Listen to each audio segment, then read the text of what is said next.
बिस्मिल्लाहिर्रहमानिर्रहीम। अस्सलाम वालेकुम dear students, hope you are fine. मेरा नाम रायनूर है और मैं आपको अपने यूट्यूब चैनल पे वेलकम करता हूँ। आज के लेक्चर में हम एक्सरसाइज 3.5 पढ़ेंगे, एफएससी मैथ पार्ट 1 जो है, और ये आपकी बुक का जो पेज है वो 138 है, पेज नंबर। तो इस एक्सरसाइज की तो वैसे 6 क्वेश्चन हैं और यानी कि इसमें हमने ग्रामर रूल पढ़ना है, फिर इन्वर्स मेथड पढ़ना है, फिर एचिलॉन और रिड्यूस एचिलॉन फॉर्म की भी एप्लीकेशन है, फिर उसके बाद नॉन ट्रिवियल सॉल्यूशन भी इसमें आता है क्वेश्चन नंबर 5 में। फिर क्वेश्चन नंबर जो 6 है इसमें does not possess a unique solution की बात भी कर रहा है। तो इस एक्सरसाइज को स्टार्ट करने से पहले हम एक छोटा सा चार्ट जो है वो याद कर लेते हैं, एक टेबल पढ़ लेते हैं, जिससे आपको ये फ़ायदा होगा कि पूरी जो एक्सरसाइज है 3.5 उसमें आपको हेल्प होगी, और जितने भी पॉइंट्स हैं रिगार्डिंग एमसीक्यूज़ और इसके अलावा जो एंटी टेस्ट के एमसीक्यूज़ हैं वो भी आपके क्लियर हो जाएंगे। तो पहले वो टॉपिक छोटा सा पढ़ लेते हैं और फिर हम एक्सरसाइज की तरफ आते हैं। तो टॉपिक का नाम है types of solutions.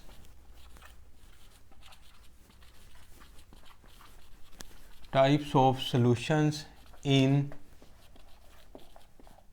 System of linear equations. ठीक है जी, types of solutions in system of linear equations. देखें, a1x plus b1y plus c1z is equal to k1, a2x plus b2y plus c2z is equal to k2, a3x plus b3y plus c3z is equal to k3। तो ये है हमारे पास basically system of linear equations. Okay, अब इसकी further आगे जो है ना वो दो टाइप्स हैं, एक है homogeneous system of linear equations और एक है non homogeneous system of linear equations. तो मैं यहाँ पे लिखता हूँ कि इफ़ k1, k2 और k3 तीनों अगर ज़ीरो हो जाएं, तीनों ज़ीरो आ जाएं, तो ये इक्वेशंस कुछ इस तरह से बनेगी, a1x plus b1y plus c1z is equal to zero, a2x plus b2y plus c2z is equal to zero, और a3x plus b3y plus c3z is equal to zero. तो इसको हम कहेंगे कि ये homogeneous system of linear equation है, homogeneous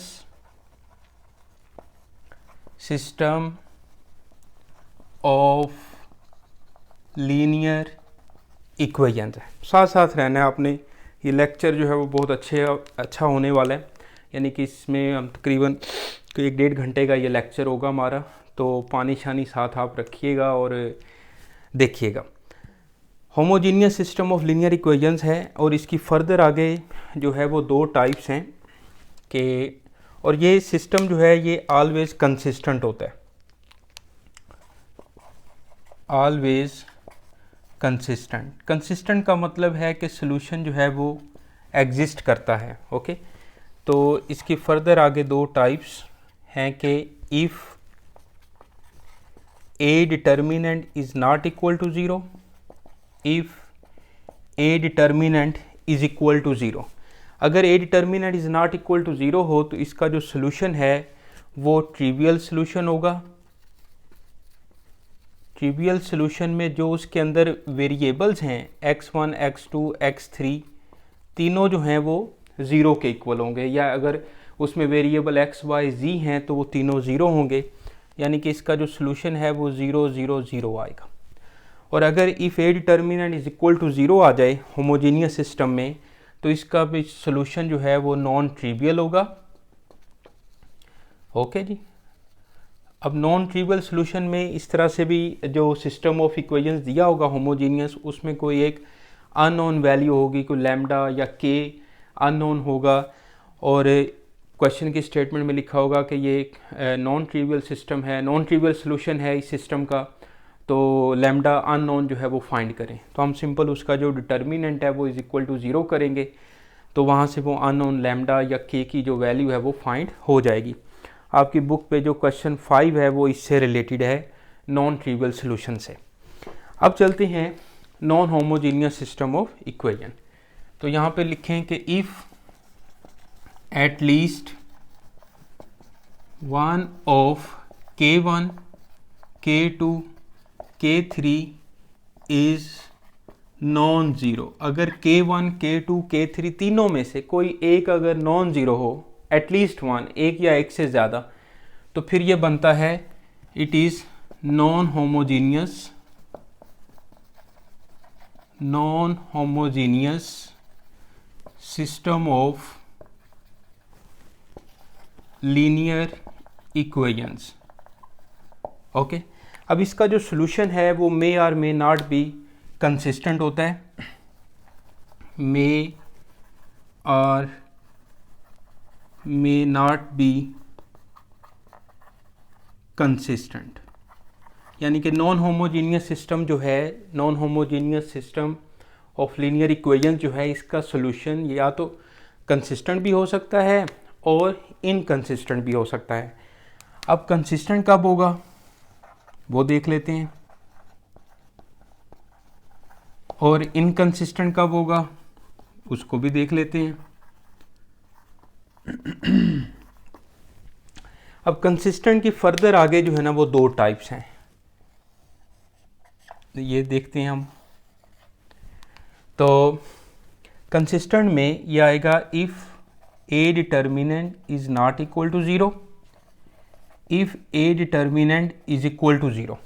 ठीक है, और इसमें जो रैंक ऑफ ए बी है, यानी कि ऑगमेंटेड मैट्रिक्स का जो रैंक है वो इक्वल होगा उसके कोफिशिएंट के मैट्रिक्स के रैंक के, यानी कि रैंक ऑफ ए, और इक्वल होगा नंबर ऑफ वेरिएबल्स, इक्वल होगा नंबर ऑफ वेरिएबल्स।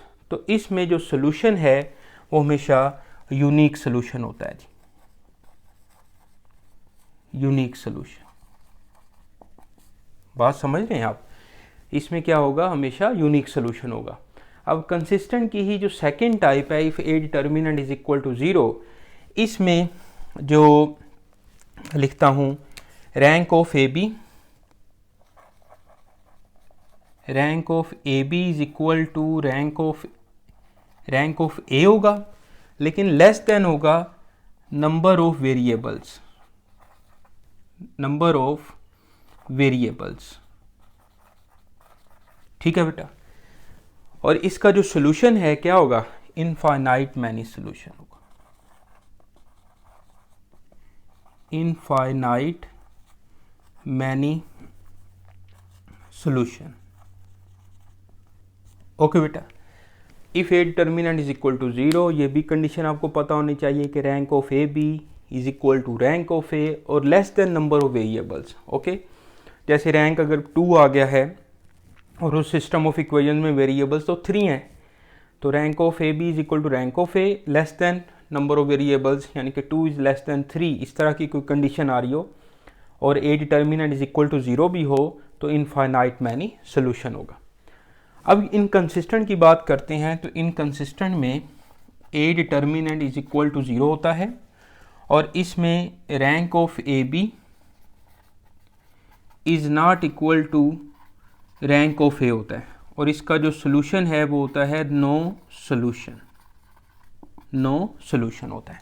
इसमें rank of A B augmented matrix का रैंक जो है वो रैंक ऑफ ए के इक्वल नहीं होता, इज़ नॉट इक्वल टू, तो इसका सोल्यूशन जो है वो उसको हम बोलेंगे नो सोल्यूशन। तो इसको आप एक दफ़ा देख लें अच्छे से और फिर हम एक्सरसाइज स्टार्ट करते हैं 3.5। तो 3.5 जो है वो एक्सरसाइज अब हम स्टार्ट करते हैं जी। ओके, तो इसका आपने स्क्रीनशॉट भी बनाना हो तो बना सकते हो। तो ओके, ये सारी बातें अब आपको याद होनी चाहिए। ओके, इससे पहले भी मैं इस पर सिर्फ टाइप्स ऑफ सॉल्यूशन पर ही 10-15 मिनट की वीडियो भी पड़ी हुई है, ई कैट वाले जो फोल्डर है उसमें, तो वो भी आप देख सकते हैं अलहदा से। फिर ई कैट से रिलेटेड जो क्वेश्चंस हैं वो भी उस पर भी अलहदा से वीडियो बनाई हुई है, वो भी आप देख सकते हैं। ठीक है, तो इससे आपको फ़ायदा होगा। तो एक्सरसाइज 3.5 पेज 138 निकालें और क्वेश्चन नंबर 1 देखें। तो हमने इसको क्रैमर रूल से सॉल्व करना है जी। क्रैमर रूल से हमने इसको सॉल्व करना है। तो इसका मैं आपको करवाता हूँ, फर्स्ट पार्ट करवाता हूँ जी। एक्सरसाइज 3.5 क्वेश्चन नंबर 1 का first part, solve the system of linear equations by Cramer's। ये आपने मैट्रिक ओ लेवल्स में भी पढ़ा हुआ है, क्रैमर्स रूल। तो सिस्टम ऑफ इक्वेशन है 2x plus y plus z is equal to 3x minus 2y minus 2z is equal to 1, 5x plus y minus 3z is equal to 2। तो question लिखने के बाद एक दफ़ा उसको देख लिया करें, वेरीफाई कर लिया करें कि मैंने क्वेश्चन ठीक लिखा है या नहीं लिखा। अब देखें इसके जो है ना कोफिशिएंट्स का मैट्रिक्स बनाएं। तो ये आ जाएगा 2 2 1 3 माइनस 2 माइनस 2 5 1 माइनस 3। ओके, तो ये जो है हमारे पास ए मैट्रिक्स है, यहाँ पे बन गया। और जो बी मैट्रिक्स है वो इक्वल के बाद है 3 1 2। ओके, अब सबसे पहले क्रैमर रूल के लिए हो क्वेश्चन सोल्व कर रहे हो, चाहे आप इन्वर्स मेथड के लिए क्वेश्चन सोल्व कर रहे हो, तो हमें ए डिटर्मिनेंट की ज़रूरत पड़ती है। तो अब पहले ए डिटर्मिनेंट निकालो। ए डिटर्मिनेंट 2 2 1 3 माइनस 2 माइनस 2 5 1 और माइनस 3। इसका बेटा हम डिटर्मिनेंट लेते हैं, एक्सपेंड बाय R1 कर लें। तो 2 बाहर लिखा, first row first column delete करें और इसका मैं डिटर्मिनेंट लेकर डायरेक्ट लिख रहा हूँ। तो यह आ जाएगा माइनस 3 को माइनस 2 से मल्टीप्लाई किया प्लस 6, 1 इंटू माइनस 2 माइनस 2 और डिटर्मिनेंट के माइनस के साथ मल्टीप्लाई होकर ये बन जाएगा प्लस 2। फिर सेकंड एलिमेंट के साथ माइनस लिखते हैं, first row second column delete करें, 3 इंटू माइनस 3 माइनस 9, फिर 5 इंटू माइनस 2 करें माइनस 10। तो डिटर्मिनेंट के माइनस के साथ मिलके ये प्लस 10 हो जाएगा। थर्ड एलिमेंट लिखें प्लस 1 और first row third column delete करो और 3 माइनस 2 5 1 जो है इसका डिटर्मिनेंट लें। तो ये बन जाएगा 3 5 इंटू माइनस 2 माइनस 10 और डिटर्मिनेंट के माइनस के साथ मिलके ये प्लस 10 हो जाएगा। ओके, अब देखें ए डिटर्मिनेंट क्या मिला हमें। ए 2 ज़ार 16, 10 minus 9 plus 1 into minus 2 minus 2, 10 plus 3 13 into 1 plus 13, 16 plus 13 29, 29 minus 2 27 is not equal to 0, means non singular matrix है ये। ओके, अब चलते हैं जी x और y और z फाइंड करते हैं। अब x के लिए जो है हमें फार्मूला है हमारे पास ax का डिटर्मिनेंट ओवर a डिटर्मिनेंट, फिर उसके बाद y के लिए ay का डिटर्मिनेंट ओवर a डिटर्मिनेंट और z के लिए az का डिटर्मिनेंट ओवर a डिटर्मिनेंट। ये जो x y z है वो थोड़ा सा नीचे करके लिखा हुआ है, ये x इससे मल्टीप्लाई नहीं हो रहा, a से मल्टीप्लाई नहीं हो रहा, ax थोड़ा सा नीचे करके लिखा हुआ है, जिस तरह आप d1 d2 लिखते हैं, d3 लिखते हैं। अब ax के लिए जो है सबसे पहले आपने ये जो फर्स्ट कॉलम है इसका 2 3 5, इसकी जगह पे b मैट्रिक्स रिप्लेस कर देना है, यानी कि 3 1 2। सेकंड और थर्ड कॉलम जो है वो वैसे का वैसे रहेगा, 2 माइनस 2 1 और फिर 1 माइनस 2 और माइनस 3 और a डिटर्मिनेंट की वैल्यू क्या है 27 है। x के लिए जो फर्स्ट कॉलम है बेटा 2 3 5, इसकी जगह पे 3 1 2 जो b मैट्रिक्स है वो हमने रिप्लेस कर दिया। इसको सॉल्व कर लेते हैं। तो एक्सपेंड बाय R1 किया, first row first column delete करो तो 6 प्लस 2 आ जाएगा। ओके, फिर minus 2, first row second column delete करो तो माइनस 3 प्लस 4 आ जाएगा, plus 1, first row third column delete करो तो 1 प्लस 4 ओवर 27 आ जाएगा। ओके, तो वो डिटर्मिनेंट मैंने ऊपर एक्सपेंड किया है, इसको हम सॉल्व कर लेते हैं। तो 8 3s are 24, 4 minus 3 1, 1 into minus 2 plus 5 over 27। तो x की जो वैल्यू है इसको अगर हम यहीं पे सॉल्व कर लें 24 प्लस 5 29, या यहाँ पे लिख लेते हैं तो ये आ जाएगा 27/27 इज इक्वल टू 1, यानी कि x की जो वैल्यू है ये हमें मिल गई 1। ओके बेटा, अब हमने y फाइंड करना है। तो y के लिए जो सेकंड कॉलम है 2 -2 और 1, इसकी जगह पे 3 1 2 रिप्लेस करेंगे और बाकी वैसे रहेगा। यानी कि first column as it is 2 3 5, second column 2 -2 1 की जगह पे हम लिखेंगे 3 1 2, थर्ड कॉलम वैसे का वैसे रहेगा 1 -2 -3 ओवर 27। ठीक है बेटा, अब इसका डिटर्मिनेंट ओपन करें और इसको सॉल्व कर लें। एक्सपेंड बाय R1 किया 2, फिर -3 प्लस 4, डिटर्मिनेंट के माइनस के साथ मिलके प्लस हो जाएगा, फिर -3 प्लस माइनस प्लस, ठीक है, माइनस इसके साथ लगाएंगे। First row second column delete करो, -9 और +10 और फिर +1, first row third column delete करो तो 6 -5 ओवर 27।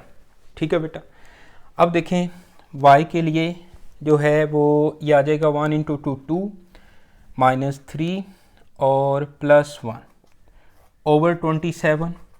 3 -3 ओवर 27 कैंसिल हो गया तो 0 आ गया, यानी कि y की जो वैल्यू है वो 0 आ गई बेटा। ओके, इसको आप अच्छे से एक दफ़ा देख लें और फिर हम z जो है वो फाइंड करते हैं। ओके, इसको आप तसल्ली से एक दफ़ा देखें।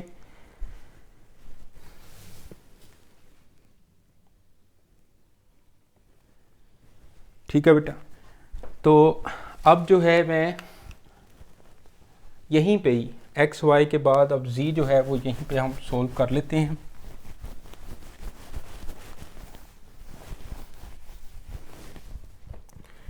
z के लिए क्या करेंगे, जो थर्ड कॉलम है, first column as it is 2 3 5, second column as it is, और जो थर्ड कॉलम है 1 -2 -3, इसकी जगह पे लिख देंगे 3 1 2 ओवर ए डिटर्मिनेंट लिखेंगे 27।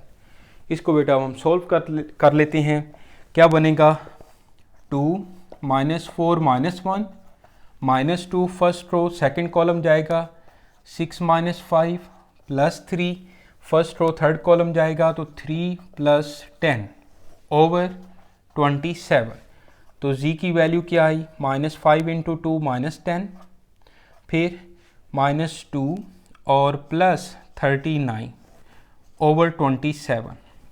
ओके, -10 और -2 -12, 39 में से आप 12 माइनस करो, कितना बनेगा, 39 - 12 लिख लें, ज़्यादा बेहतर है ताकि गलती ना हो।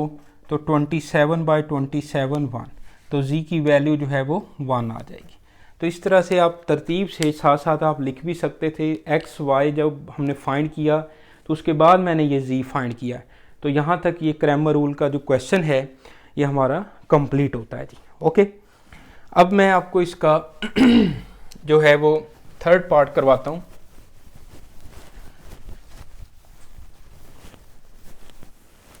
अब इसकी स्टेटमेंट की ज़रूरत नहीं है, तो थर्ड पार्ट आप लोग देखें, उसमें x1 x2 और x3 वेरिएबल्स में सिस्टम ऑफ इक्वेशंस दिया हुआ है और हमने इसको भी क्रैमर रूल से ही सॉल्व करना है, और ये भी इम्पोर्टेंट क्वेश्चन है। Third part, 2x1 - x2 plus x3 is equal to 8, x1 plus 2x2 plus 2x3 is equal to 6, x1 - 2x2 minus x3 is equal to 1। तो ये क्वेश्चन है जी हमारे पास बेटा, और इसको किससे सॉल्व करना है, क्रैमर रूल से सॉल्व करना है। ओके, तो सबसे पहले हम इसके मैट्रिक्स बनाते हैं। तो ये आ जाएगा 2, ए मैट्रिक्स बनेगा यहाँ पे 2 -1 और 1 1 2 2 और 1 -2 एंड -1। और जो बी मैट्रिक्स है वो है 8 6 और 1 2 -1 1 1 2 2 1 -2 -1। दोबारा चेक कर लें ताकि कोई मिस्टेक ना हो। अब देखें ए डिटर्मिनेंट फाइंड करें जी। ए डिटर्मिनेंट देखें तो एक्सपेंड बाय R1 करेंगे 2 -1 1 1 2 2 1 -2 -1। एक्सपेंड बाय R1 किया, first row first column delete करो, बाकी ये जो चारों एलिमेंट्स बचे इसका डिटर्मिनेंट ले लो सॉरी -2 और +4 सेकेंड एलिमेंट के साथ माइनस लिखेंगे, first row second column delete करो, -1 -2 +1 first row third column delete करो, -2 और -2 आ जाएगा।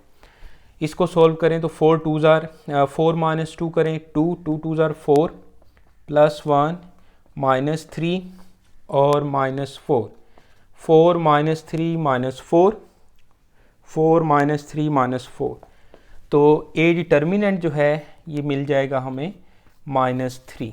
Okay, -3 is not equal to 0। Okay, अच्छा जी, अब हमने उसी तरह से जैसे इससे पहले वाला जो क्वेश्चन किया है वह उसी पैटर्न पे अब हम सॉल्व करेंगे।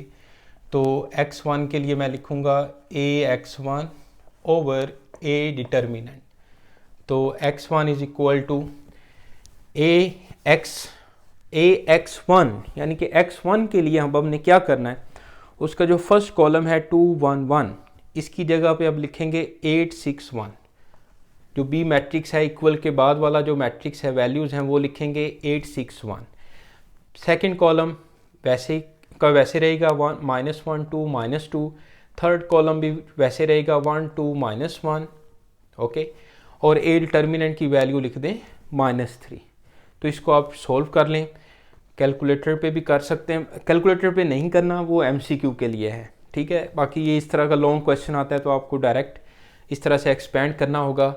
तो 8 फर्स्ट एक्सपेंड बाय मैंने किया R1 से, expand by R1 first row first column delete करें -2 और +4 फिर minus into -1 first row second column delete करो तो -6 -2 first row third column delete करो तो ये आ जाएगा +1 -12 एंड -2 ओवर -3। तो x1 हमें मिल गया 4 -2 2 2 8 ज़ार 16 +1 -8 एंड -14 ओवर -3।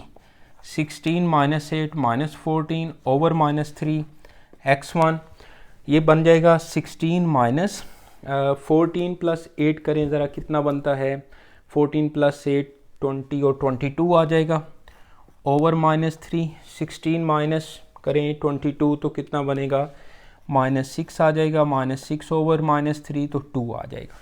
तो x1 की वैल्यू जो है वो क्या मिली हमें, 2 मिल गई।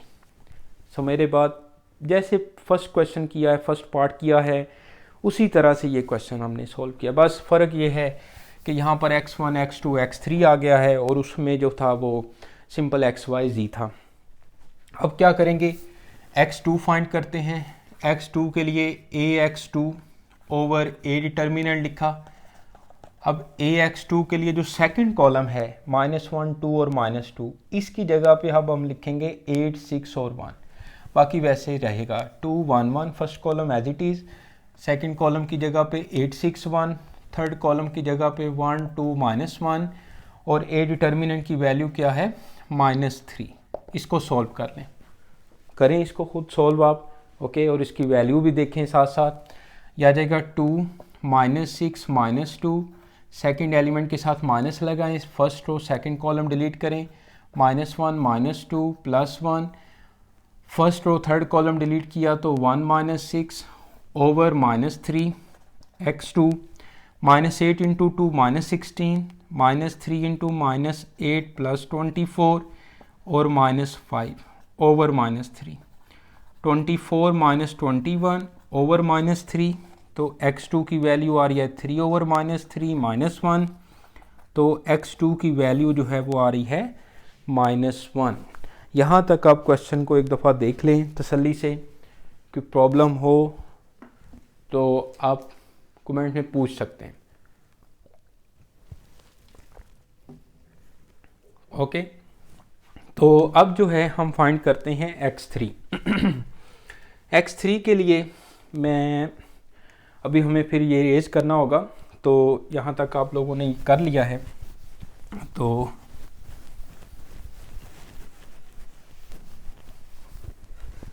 देखिए फाइंड क्या करना है, x3 मैंने यहाँ पे ax3 लिख दिया। x3 के लिए first column as it is, second column as it is, third column की जगह पे क्या लिखेंगे, 861 लिखेंगे। ए डिटर्मिनेंट की वैल्यू क्या है, -3 है। इसको सॉल्व करते हैं। x3 first expand by r1, 2 + 12 minus into -1, first row second column delete करो, 1 - 6 +8, first row third column delete करो, -2 ओवर -3। ओके, सेम उसी तरह से डिटर्मिनेंट ओपन करना है, कोई इसमें मुश्किल बात नहीं है। 12 + 2 14, 14 2s are 28, +1 minus minus plus हो जाएगा, और 1 - 6 -5, -2 -2 -4 इंटू 8 -32 ओवर -3, 28 -5 -32 ओवर -3, 28 - 37 ओवर -3। 37 में से 28 माइनस करें तो कितना बनता है, -9 आता है। तो ये आ जाएगा 3। तो x3 की वैल्यू जो है वो आ रही है 3। अब इसका हम आंसर भी देख लेते हैं, 3.5 एक्सरसाइज। ठीक है, आंसर भी कंफर्म करते हैं साथ साथ। क्वेश्चन नंबर 1 का थर्ड पार्ट था, x1 हमारा 1 आया था, x2 की वैल्यू -1 है और x3 की वैल्यू 3 है। ओके, ठीक है।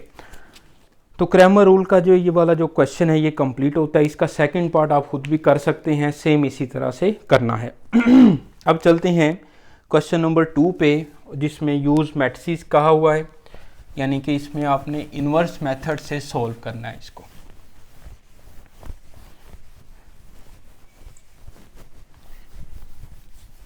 तो जब वो बोलेगा कि use matrices to solve the system of equations, तो हमें इन्वर्स मेथड से करना है। जब वो क्रैमर रूल से बोलेगा तो हमें क्रैमर रूल से करना है। यानी कि जब वो यूज मैट्रिसेस कह रहा है तो तब आपने क्रैमर रूल से क्वेश्चन को नहीं करना, तो उसके मार्क्स नहीं देने उसने, क्योंकि उसने वो मेथड ही नहीं कहा, मेथड नहीं बोला सॉल्व करने के लिए। तो इसका ख्याल रखें, जिस मेथड से वो क्वेश्चन पूछे उसी मेथड से करना है। तो क्वेश्चन नंबर 2 का सेकंड पार्ट मैं आपको करवाता हूँ। Use matrices to solve the system, use matrices to solve the system 2x1 + x2 + 3x3 is equal to 3, x1 + x2 - 2x3 is equal to 0, -3x1 -x2 + 2x3 is equal to -4। दोबारा देख लेते हैं question के, हमने question ठीक लिखा है या नहीं लिखा। ओके, तो बिल्कुल ठीक है जी। अब यूज मैट्रिसेस से हमने इसको सॉल्व करना है, यूज मैट्रिसेस। ओके, तो इनके जो है ना, सबसे पहले आप कोफिशिएंट्स के मैट्रिक्स बनाओ, यानी कि 2 1 3 1 1 -2 -3 -1 एंड 2। उसके बाद x1 x2 x3, और ये आ जाएगा 3 0 -4। ओके, पहले कोफिशिएंट्स का मैट्रिक्स बनाया, 3/3 का मैट्रिक्स बन रहा है। फिर x1 x2 x3 को आपने कॉलम में लिखना है, और इक्वल के बाद वाला जो मैट्रिक्स है 3 0 -4, उसको भी आपने कॉलम में लिखना है। अब यहाँ से ये जो मैट्रिक्स है वो A है, ये कैपिटल X है, और ये B मैट्रिक्स है। अब A जो है वो X की लेफ़्ट साइड पे है, यानी कि मैं इसको AX = B लिख सकता हूँ। A जो है वो X की लेफ़्ट साइड पे है, तो जब A इधर आएगा तो वो इसके लेफ़्ट साइड पर इन्वर्स बन जाएगा। तो A इन्वर्स B, इसको मैं इक्वेशन 1 कह देता हूँ। अब इन्वर्स के लिए आपको पता है कि इसका पहले हम डिटर्मिनेंट फाइंड करेंगे, तो ए डिटर्मिनेंट निकालें आप। ए डिटर्मिनेंट में आ जाएगा 2 1 3 1 1 -2 एंड -3 -1 एंड 2। ओके, डिटर्मिनेंट लिया तो एक्सपेंड बाय मैंने R1 किया, तो ये आ जाएगा 2 -2 -1, first row second column delete करो, 2 -6 +3, फिर first row third column delete करो, -1 और +3 आ जाएगा। इसको सॉल्व कर लेते हैं, तो ए डिटर्मिनेंट की वैल्यू आ जाएगी 0 +4 और +6, यानी कि ए डिटर्मिनेंट की वैल्यू आ रही है 10। तो ये it is non singular matrix, ठीक है, non singular matrix, it's inverse is possible. ठीक है, ये मैंने इसलिए इधर लिखा कि थोड़ा सा ये हमें प्लेस, ये जगह चाहिए थी। अब देखें ए इनवर्स का फार्मूला क्या होता है, 1/a डिटर्मिनेंट और एडजॉइंट ऑफ ए होता है ना। अब हमें चाहिए एडजॉइंट ऑफ ए। ओके, सबसे पहले मैं ऊपर जो है ना ए मैट्रिक्स लिख लेता हूँ। आपको जिस तरह से मैं ये लिखवा रहा हूँ इस तरह से आपने करना है सॉल्व। 2 1 3 1 1 -2 -3 -1 एंड 2। बार बार उधर देखने की ज़रूरत नहीं है, आप एडजॉइंट यहाँ पे फाइंड करना है, उसके ऊपर जो है आप ए मैट्रिक्स लिख लो पहले। इसके बाद आप इसका एडजॉइंट फाइंड करो। तो एडजॉइंट जो है इस तरह से एडजॉइंट ऑफ ए लिखा, एक बड़ा मैट्रिक्स बना लें आप, ठीक है, एक बड़ा मैट्रिक्स और उसका ट्रांसपोज लेना है। इसके अंदर आपने 9 जो हैं वो डिटर्मिनेंट बनाने हैं। ये मेथड जो है वो आपकी बुक पे नहीं लिखा हुआ, लेकिन ये बिल्कुल ऑथेंटिक मेथड है, वेरीफाई मेथड है, कोई इसमें इशू नहीं है। ये करवाने के बाद अब मैं आपको कोफैक्टर्स की हेल्प से भी, कोफैक्टर्स वाला जो मेथड है उससे भी मैं आपको यही क्वेश्चन दोबारा करवाऊंगा। ओके, तो इसके अंदर 9 जो है वो डिटर्मिनेंट बना लें। ओके, 9 डिटर्मिनेंट बनाएं।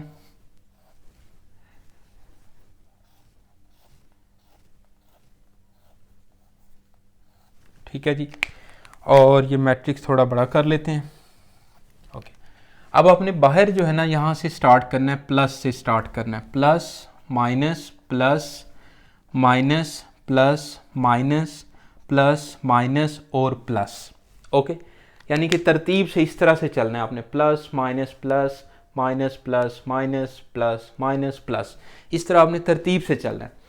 अब इसमें आप तरतीब से 1 बाय 1 जो है वो एक्सपेंड करते जाएं। जैसे मैं R1 से अब स्टार्ट करूंगा, फर्स्ट एलिमेंट से स्टार्ट करूंगा, first row first column delete करें, बाकी क्या बचेगा 1 -2 -1 2। बड़े सुकून से ये क्वेश्चन इस तरह से आपने करना है। फिर 1 से first row second column delete करें तो क्या बचेगा 1 -2 -3 एंड 2। इसके बाद first row third column delete करो तो क्या बनेगा 1 1 और -3 -1। ओके, फिर अब आ जाए सेकंड रो पे। Second row first column delete करो तो ये आ जाएगा 1 3, second row first column 1 3 -1 and 2। फिर आप second row second column delete करें, second row second column delete किया तो बचेगा 2 3 -3 2, 2 3 -3 2। फिर अब आप देखें second row third column delete करें, एक minute, second row second column delete किया 2 3 -2 2 आ गया। फिर second row third column delete करो तो 2 1 -3 -1। अब आ जाए बेटा थर्ड रो पे। थर्ड रो में थर्ड रो और फर्स्ट कॉलम डिलीट करो तो ये आ जाएगा 1 3 और 1 -2। फिर third row second column delete करो तो 2 3 1 -2, 2 3 1 -2। फिर third row third column delete करो तो ये आ जाएगा 2 1 एंड 1 1। जब आप एडजॉइंट ऑफ ए वाले मैट्रिक्स के ऊपर ही ए मैट्रिक्स लिख लेंगे तो गलती होने के चांसेस बहुत कम हैं। और अगर बार बार हमें उधर लिखना देखना पड़ेगा, फिर लिखें, फिर उधर देख कर लिखें, तो इस तरह से गलती होने के चांस ज़्यादा बेटा। तो इस तरह से आपने करना है। इसको हम सॉल्व कर लेते हैं। तो मैं लिखता हूँ एडजॉइंट ऑफ ए। ओके, तो लिखते जाएं डिटर्मिनेंट 2 माइनस 2, फिर बाहर -2 -6, फिर आ जाएगा -1 +3। ओके, फिर ये आ जाएगा -2 +3 4 +9, बाहर वाला प्लस तो ख़त्म हो गया, अगर माइनस है तो उसको लाजमी लिखें। 2 × -1 -2 और -3 × 1 डिटर्मिनेंट के माइनस के साथ मिलके प्लस हो जाएगा +3। अब इसको देखें तो यह आ जाएगा -2 -3 और -4 -3 और ये आ जाएगा बेटा 2 -1। ओके, समझ रहे बात आप। अब इसको मैं यहीं पे पहले जो है वो कोशिश करता हूँ कि यहाँ पे ये कंप्लीट हो जाए। Adjoint of A is equal to 2 - 2 0, यह आ जाएगा 2 - 6 -4 -4 इंटू माइनस +4, 3 - 1 2 आ जाएगा, 2 + 3 5 इंटू माइनस -5 आ जाएगा, 9 + 4 13 आ जाएगा, और 3 - 2 +1 +1 इंटू -1 -1 आ जाएगा, -2 -3 -5 और 7 और 1। तो ये इसका ट्रांसपोज है। तो एडजॉइंट ऑफ ए, अब इसका हमने ट्रांसपोज लेना है, तो 0 4 2, फर्स्ट रो को फर्स्ट कॉलम बना लें, 0 4 2 -5 13 और -1, जो सेकंड रो है सेकंड कॉलम बना लें, साथ साथ रहिएगा आप लोग, -5 7 और 1। तो ये बेटा इसका एडजॉइंट हमने फाइंड कर लिया। इसको आप एक दफ़ा तसल्ली से देखें, इसको दोबारा एक दफ़ा तसल्ली से आप देख लें।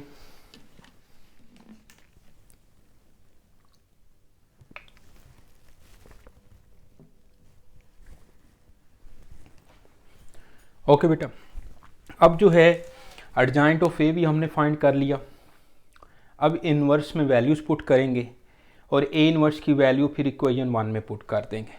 यहाँ तक आपने तसल्ली से देख लिया, तो अब मैं ये रेज करने लगा।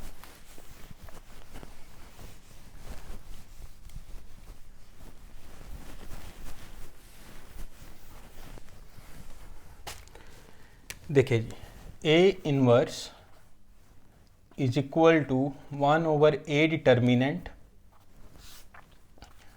और adjoint of A inverse is equal to A determinant कितना था, ए डिटर्मिनेंट मेरा ख्याल है कि आया है 10। ओके, मैं इसको वेरीफाई कर लूँ, 1 मिनट, इंसान भूल जाता है। तो इसका ये क्वेश्चन हम 2 का सेकंड पार्ट करें, मैं 1 मिनट, क्वेश्चन हाँ 10 आया, सही है, नोट्स भी साथ साथ रखे हुए हैं।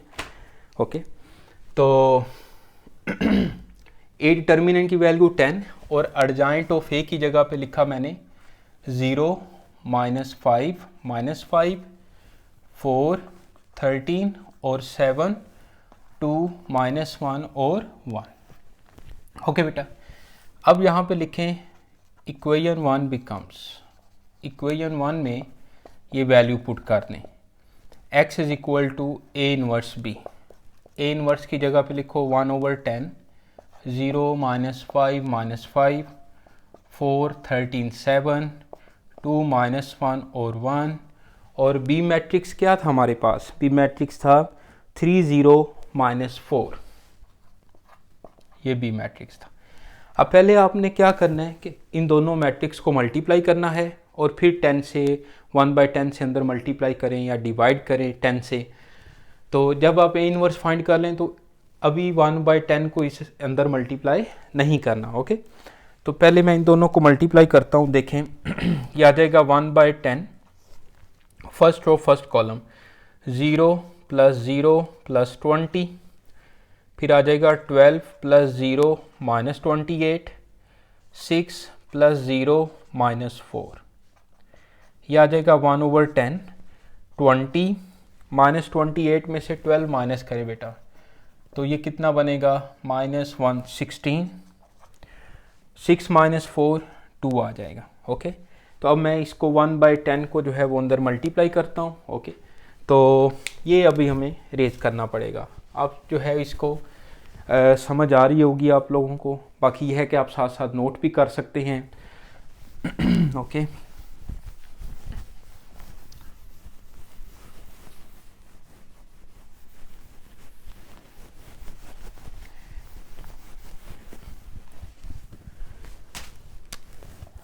देखें x इज इक्वल टू, अब 1/10 को अंदर मल्टीप्लाई करें तो यह बन जाएगा 20/10 -16/10 और 2/10। तो इस x की जगह पे लिख लें x1 x2 x3। ओके, और इधर जो है वो लिख लें आप 2 -8/5 एंड 1/5। ओके बेटा, यहाँ से x1 की वैल्यू अब 2 आ गई है, x2 की वैल्यू -8/5 आ गई है और x3 की वैल्यू जो है वो 1/5 आ गई है। तो इस तरह से ये हमारा आंसर है और इस पर स्टार तो बनता है। ओके, अब इसका आंसर देख लेते हैं। 3.5 का क्वेश्चन ये हम कर रहे हैं। कौन सा किया है? क्वेश्चन 2 का सेकेंड पार्ट। तो इसमें x1 की वैल्यू 2, x2 की वैल्यू -4, x3 की वैल्यू -1 है बेटा। तो ये अब ये ना समझें कि ये आंसर हमारा गलत है। बेसिकली जो फर्स्ट इक्वेशन है 2x1 + x2 + 3x3 = 3, अगर मैं इसको 2x1 + x2 - 3x3 = 3 से करूं, यानी कि +3x3 की जगह पे माइनस लगा दूं, तो फिर आपके बुक वाला आंसर आएगा। ओके, तो वो बुक पे उसने +3x3 लिखा है लेकिन पीछे उसने -3x3 के हिसाब से आंसर लिखे हुए हैं, तो इसमें आपने परेशान नहीं होना। तो जो क्वेश्चन हमने लिखा है उसके हिसाब से ये आंसर बिल्कुल ठीक है। ओके बेटा, अब यही क्वेश्चन मैं आपको कोफैक्टर्स वाले मेथड से करवाता हूँ। अभी तो वो मैंने बड़ा मैट्रिक्स बना के, वैसे ये सिंपल मेथड है, मैं आपको रिकमेंड करूँगा कि आप इस मेथड से ये क्वेश्चन करें। बाकी बाज़ बच्चे जो हैं वो कोफैक्टर्स वाले मेथड्स को भी पसंद करते हैं, तो मैं दोनों मेथड से क्वेश्चन आपको करवा देता हूँ। क्वेश्चन 2 का ही सेकंड पार्ट हमने करना है।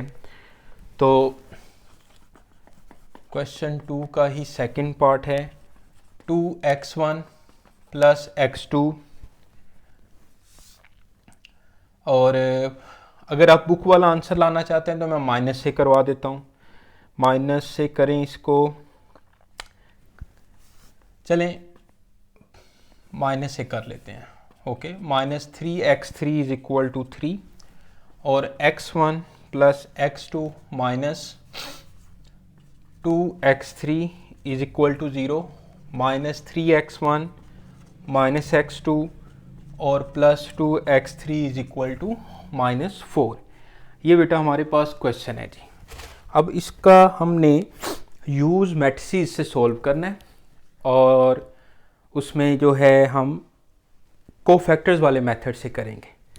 जैसे मैं सबसे पहले इसका मैट्रिक्स बनाता हूँ, तो ये बनेगा 2 1 -3 1 1 -2 -3 -1 एंड 2। ये आ जाएगा x1 x2 x3 और ये बन जाएगा 3 0 -4। ये a है, ये कैपिटल X है, ये b है। कैपिटल X किसके इक्वल होगा? a इनवर्स b के। इसको इक्वेशन 1 कह देते हैं। अभी ये सारा प्रोसीजर हमने पहले भी किया है, तो इसलिए मैंने इस तरह डायरेक्ट जल्दी जल्दी लिख दिया। अब हम a डिटर्मिनेंट जो है यहाँ पर आप लिख लें। a मैट्रिक्स जो है वो 2 1 -3 है, 1 1 -2 -3 -1 एंड 2 है, और x जो है वो x1 x2 और x3 है, और b मैट्रिक्स जो है वो 3 0 -4 है। ओके, अब देखें a मैट्रिक्स का सबसे पहले हम जो है वो डिटर्मिनेंट फाइंड करते हैं। तो 2 1 -3 1 1 -2 -3 -1 एंड 2। ठीक है बेटा, उसी तरह से जैसे पहले क्वेश्चन में हम डिटर्मिनेंट फाइंड करते आए हैं, उसी तरह से हमने इसको सॉल्व करना है। 2 2 -2 +1, first row second column delete किया, 2 -6, फिर -3 first row third column delete करें -1 एंड +3, यह आ जाएगा 0 -4 और 2 इंटू -6 तो यह आ जाएगा -10। ए डिटर्मिनेंट जो है -10 is not equal to 0, it is non singular matrix, it's inverse exist. तो ये भी साथ आप लिखना चाहें तो लिख सकते हैं। अब बेटा मैं दोबारा जो है वो ए मैट्रिक्स लिख रहा हूँ, और अब हमने, बल्कि मैं पहले लिखता हूँ कि एडजाइंट ऑफ ए क्या है। एडजाइंट ऑफ ए जो है बेसिकली मैट्रिक्स ऑफ कोफैक्टर्स जो हैं उसका ट्रांसपोज है जी। मैट्रिक्स ऑफ कोफैक्टर्स का ये ट्रांसपोज है।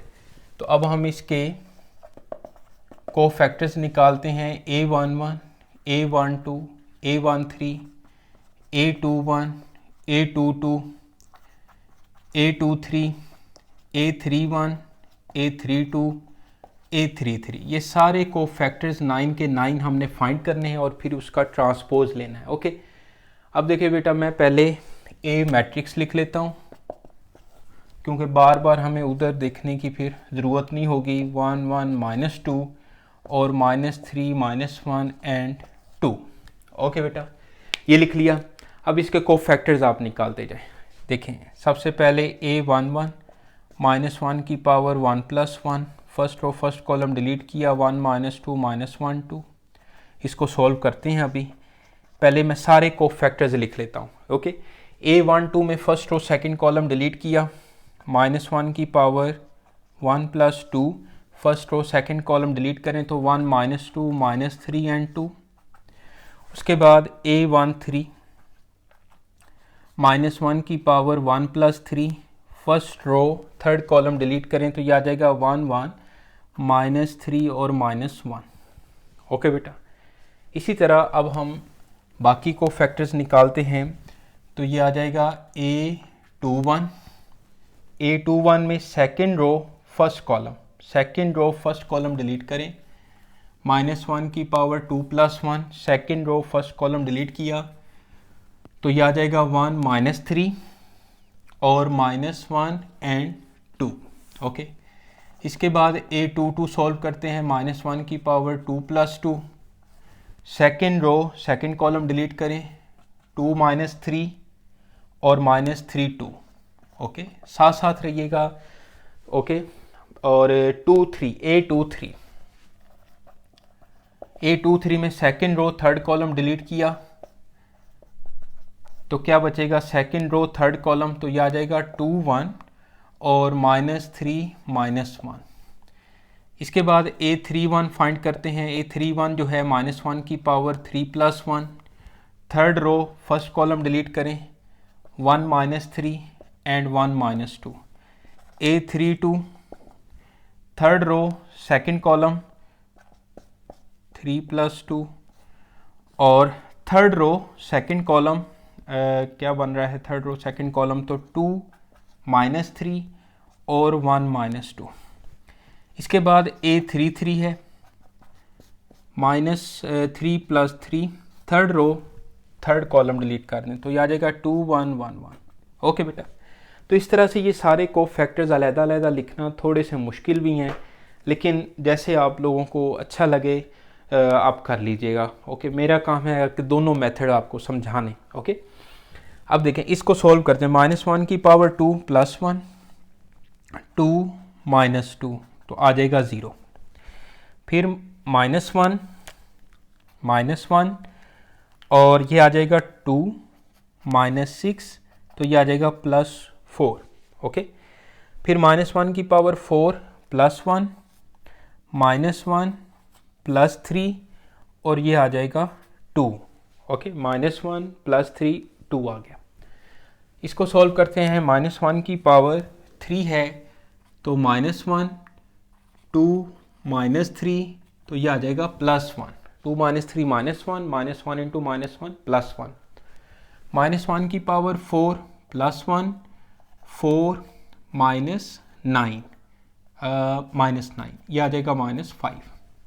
फिर -1 -2 और +3 तो ये आ जाएगा -1। Okay, 3 minus 2 plus 1, 1 into minus 1 minus 1।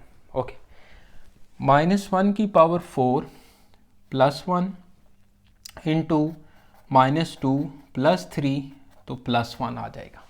समझ रहे बात आप? बिल्कुल ठीक कर रहे हैं हम क्वेश्चन। माइनस 1 की power 5 minus 1 minus 4 plus 3 plus 1 आ जाएगा। ओके, माइनस 1 की पावर 6 प्लस 1 और 2 माइनस 1, तो प्लस 1 आ जाएगा। इस तरह सारे जो है हमने कोफैक्टर्स निकाले, इनको एक नज़र आप दोबारा देख लें तो फिर हम आगे चलते हैं जी।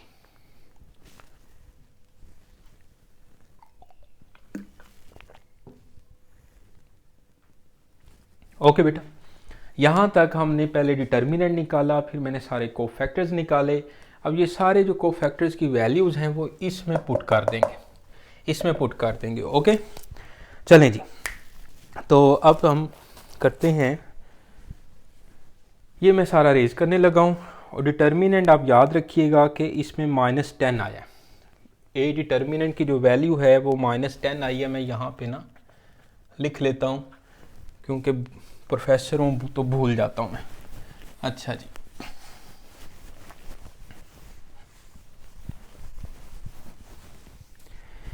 अब लिखें, इसमें वैल्यूज पुट कर दें। Adjoint of A is equal to A11 की value 0, A12 4, A13 2, A21 1, A22 -5, A23 -1, A31 1, A32 1, A33 1 और ऊपर इसका ट्रांसपोज लेना है। अब इसका हम ट्रांसपोज लेते हैं। फर्स्ट रो को फर्स्ट कॉलम बना दिया 0 4 2, सेकेंड रो को सेकेंड कॉलम बना दिया 1 -5 -1, थर्ड रो जो है वो थर्ड कॉलम बन गया। थर्ड में वैल्यू देख लूँ ज़रा, +1 -2 +3 -1 -4 +3 +1 2 -1, ठीक है। और थर्ड रो थर्ड कॉलम बन गया जी। ओके बेटा, एडजॉइंट ऑफ ए।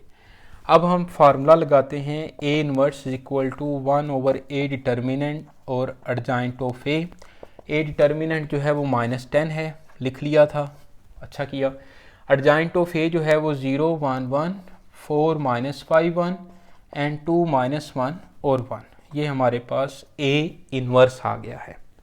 साथ साथ रहिएगा, बड़े सुकून से हम पढ़ रहे हैं, कोई इस वीडियो में कोई एडिटिंग नहीं है। ओके, ऐसे ही है जैसे कि क्लास का लेक्चर है। अब ए इनवर्स की जो वैल्यू है वो हम इक्वेशन 1 में पुट कर देंगे। ओके, तो मैं ये यहाँ पे सॉल्व करता हूँ। अब इसको मैं रेज कर देता हूँ।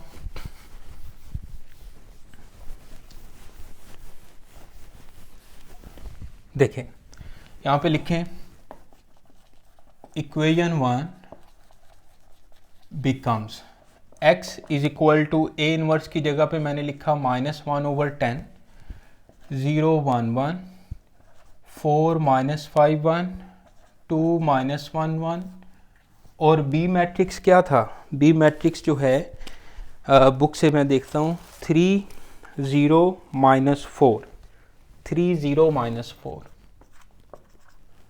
ओके बेटा, ये आ जाएगा -1/10। फर्स्ट रो को फर्स्ट कॉलम से मल्टीप्लाई किया 0 + 0 -4।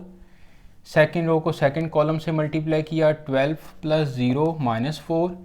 थर्ड रो को फर्स्ट कॉलम से 6 + 0 -4। ये आ जाएगा बेटा -1/10 -4 8 और 2 8 और 2। ओके, अब जो है 0 -4 ठीक है, 12 0 -4 12 -4 8। ओके बेटा, और 6 -4 ठीक है। अब इसको -1/10 को जो है वो अंदर आप लेके जाएं, हर वैल्यू से मल्टीप्लाई करें तो 4/10 ये आ जाएगा -8/10 और -2/10, तो ये आ जाएगा। इसको मैं नीचे लिख लेता हूँ और x की जो वैल्यू है x1 x2 और x3 ये लिख लें, और ये आ जाएगा 1/5 -4/5 और -1/5, -1/5। ओके, तो यहाँ से हमें x1 की वैल्यू जो मिली है वो 1/5, x2 की वैल्यू -4/5 और x3 की वैल्यू -1/5। इसका आंसर देखते हैं। इसके आंसर में x2, x1, x2, x3, हाँ ठीक है। चलिए, इसके आंसर ये आए हैं, लेकिन बुक वाला आंसर फिर भी नहीं आया। इसको मैं तसल्ली से दोबारा देखूंगा। मज़ीद मेथड इसका यही है। ओके, अगर इसको में कोई गड़बड़ हुई तो मैं आपको लाजमी बताऊंगा, कमेंट्स में बता दूंगा आपको। ठीक है बेटा, अब चलते हैं हम क्वेश्चन नंबर 3 पे जी। क्वेश्चन 3 करते हैं।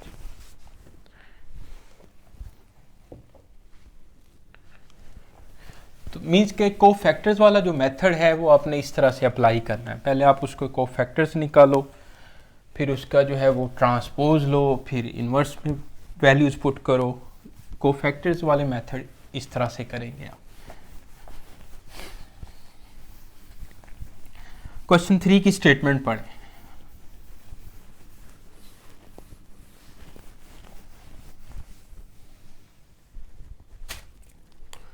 क्वेश्चन 3 में उसने कहा है कि solve the following system by reducing their augmented matrices to the echelon form and the reduced echelon form. और इसका सेकंड पार्ट है जी। Second part, x plus 2y plus z is equal to 2, 2x plus y plus 2z is equal to -1, 2x plus 3y minus z is equal to 9, x plus 2y plus z is equal to 2। Okay, ठीक है। Question की statement है कि solve the following system by reducing their augmented matrix to the echelon form and reduced echelon form. ये question की statement है, यानी कि दिए हुए सिस्टम ऑफ लीनियर इक्वेशंस को पहले आप इसका ऑगमेंटेड मैट्रिक्स बनाएं और ऑगमेंटेड मैट्रिक्स को पहले एचेलॉन फॉर्म में चेंज करके सोल्यूशन निकालें और उसके बाद रिड्यूस्ड एचेलॉन फॉर्म में चेंज करके सोल्यूशन निकालें। तो मैं इसका लिखता हूँ the augmented matrix, augmented matrix of the system of equations. ठीक है जी, 1 2 1 इक्वल के बाद जो वैल्यूज़ लिखी हुई हैं उसको भी आपने लिखना है और इस तरह से डबल डॉट लगा के लिख लें। 2 1 2 और -1, 2 3 -1 और 9। ये बनता है जी ऑगमेंटेड मैट्रिक्स, जिसमें आप इक्वल के बाद वाली जो वैल्यूज़ हैं वो भी शामिल करते हैं। ओके, अब हमने इसको एचेलॉन फॉर्म में चेंज करना है। एचेलॉन फॉर्म क्या होती है कि जो प्रिंसिपल डायगोनल है उसके नीचे जो एलिमेंट्स हैं ना उनको हमने ज़ीरो बनाना है। प्रिंसिपल डायगोनल के नीचे वाले जो एलिमेंट्स हैं उनको हमने ज़ीरो बनाना है, यानी कि हमने इसको बेसिकली अपर ट्रायंगुलर मैट्रिक्स में चेंज करना है। ऐसे ही है ना। अब देखें, इस 2 को मैं ज़ीरो बना सकता हूँ इस 1 को यूज़ करते हुए। जब भी एचेलॉन और रिड्यूस एचेलॉन फॉर्म में आप मैट्रिक्स को चेंज करते हैं तो जो लीडिंग एलिमेंट होता है, जो फर्स्ट एलिमेंट होता है मैट्रिक्स का, वो 1 होना चाहिए। अगर 1 नहीं है तो उसको 1 हमें बनाना पड़ेगा और फिर इस 1 को यूज़ करते हुए इन दोनों को हम ज़ीरो बना सकते हैं। तो मैं यहाँ पे लिखता हूँ बाय R2, और R1 को मैं 2 से मल्टीप्लाई करके इसमें से माइनस कर दूँ तो यहाँ पे 0 बन जाएगा। तो मैं लिखता हूँ R2 माइनस 2R1, तो चेंज किस में होगा, R2 में चेंज होगा। अब R2 की वैल्यूज़ मैं लिखता हूँ 2 1 2 -1, R1 को मैं 2 से मल्टीप्लाई करता हूँ 2 4 2 एंड 4। अब इसको जब सब्ट्रैक्ट करना है तो साइन जो है वो चेंज करें, इस तरह से साइन चेंज किए तो ये क्या बनेगा, हमारे पास वैल्यू क्या आएंगी, ये आ जाएगा 0, ये 0 आ जाएंगी और ये -3 0 एंड -5। ओके, तो ये R2 की जगह पे लिखने हैं। अब क्योंकि हम एलिमेंट्री रो ऑपरेशन लगा रहे हैं या सिंपल आप कह सकते हैं कि रो ऑपरेशन लगा रहे हैं तो इस तरह से ये बाहर आप इस तरह साइन लगा के ऊपर आर लिख लिया करें। अच्छा जी, ये आ जाएगा 1 2 1 2।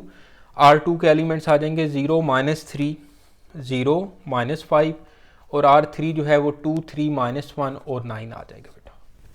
ठीक है, इस स्टेप की समझ आ गई। अब हमने क्या करना है, अब लिखें बाय, अब मैंने ये जो R3 है ये वाला 2 इसको 0 बनाना है, तो मैं लिखता हूँ बाय R3 - 2R1, तो किस में चेंज होगा, R3 में चेंज होगा। R3 के एलिमेंट्स लिखो 2 3 -1 9, R1 के जो एलिमेंट्स है उसको 2 से मल्टीप्लाई करो, 2 4 2 2 2 4। अब सब्ट्रैक्ट करना है तो साइन जो है वो चेंज करेंगे हम। ओके, तो ये बन जाएगा 0 -1 -3 एंड 5। साथ साथ रहिएगा आप लोग। ओके, मैं बिल्कुल जो है वो अब इजी मेथड से आपको समझा रहा हूँ। तो ये लिखें R1 1 2 1 2 और 0 -3 0 -5, R3 के एलिमेंट्स आ जाएंगे 0 -1 और -3 और 5। ठीक है, यानी कि जो प्रिंसिपल डायगोनल का जो फर्स्ट एलिमेंट है वो 1 बनाएं या 1 दिया हो तो उसके नीचे पहले 0 बनाएं, फिर प्रिंसिपल डायगोनल का जो सेकंड एलिमेंट है यानी कि ये वाला एलिमेंट, अब हमने इसको 1 बनाना है। या तो एक मेथड है कि मैं इसको -3 से डिवाइड कर दूं, -3 से मैं इसको डिवाइड करूंगा तो फिर भी ये जो है वो 1 बन जाएगा। या आप दो रोज़ को आपस में इंटरचेंज भी कर सकते हैं, मैट्रिक्स में आप दो रोज़ को आपस में इंटरचेंज भी कर सकते हैं। तो मैं यहाँ पे लिखता हूँ R2 और R3 को जो है वो मैं इंटरचेंज करता हूँ बाय। ओके, या आज या आप ना भी लिखें खैर है, तो ये बनेगा 1 2। जब मैट्रिक्स के अंदर दो रोज़ को आपस में इंटरचेंज करते हैं तो बाहर माइनस नहीं आता, लेकिन डिटर्मिनेंट में डिटर्मिनेंट की ये प्रॉपर्टीज़ हैं कि दो रोज़ या दो कॉलम्स को आपस में इंटरचेंज करें तो बाहर माइनस आ जाता है, लेकिन मैट्रिक्स में ऐसा नहीं है, मैट्रिक्स में उस पर फ़र्क नहीं पड़ता। तो ये आ जाएगा 0 -1 -3 और 5 और 0 -3 0 और -5। अब यहाँ पे मैंने -1 यानी कि -1 को ऊपर ले गया तो यहाँ पे इजीली 1 बन जाएगा। तो अब मैं R2 को -1 से मल्टीप्लाई कर लेता हूँ, R2 प्राइम बाय लिख लें, तो ये बनेगा 1 2 1 2, फिर 0 1 3 और -5 और ये आ जाएगा 0 -3 0 और -5, यानी कि मैंने R2 को -1 से मल्टीप्लाई किया तो ये +1 बन गया। अब आपने इस 1 के नीचे जो है इसको 0 बनाना है। ओके, तो ये बनेगा, यहाँ पे आप लिखें R3 + 3R2, तो R3 में चेंज होगा। मैं इसको 3 से मल्टीप्लाई करके इसमें ऐड कर रहा हूँ तो यहाँ पे क्या बन जाएगा, 0 बन जाएगा। R3 लिखा 0 -3 0 -5।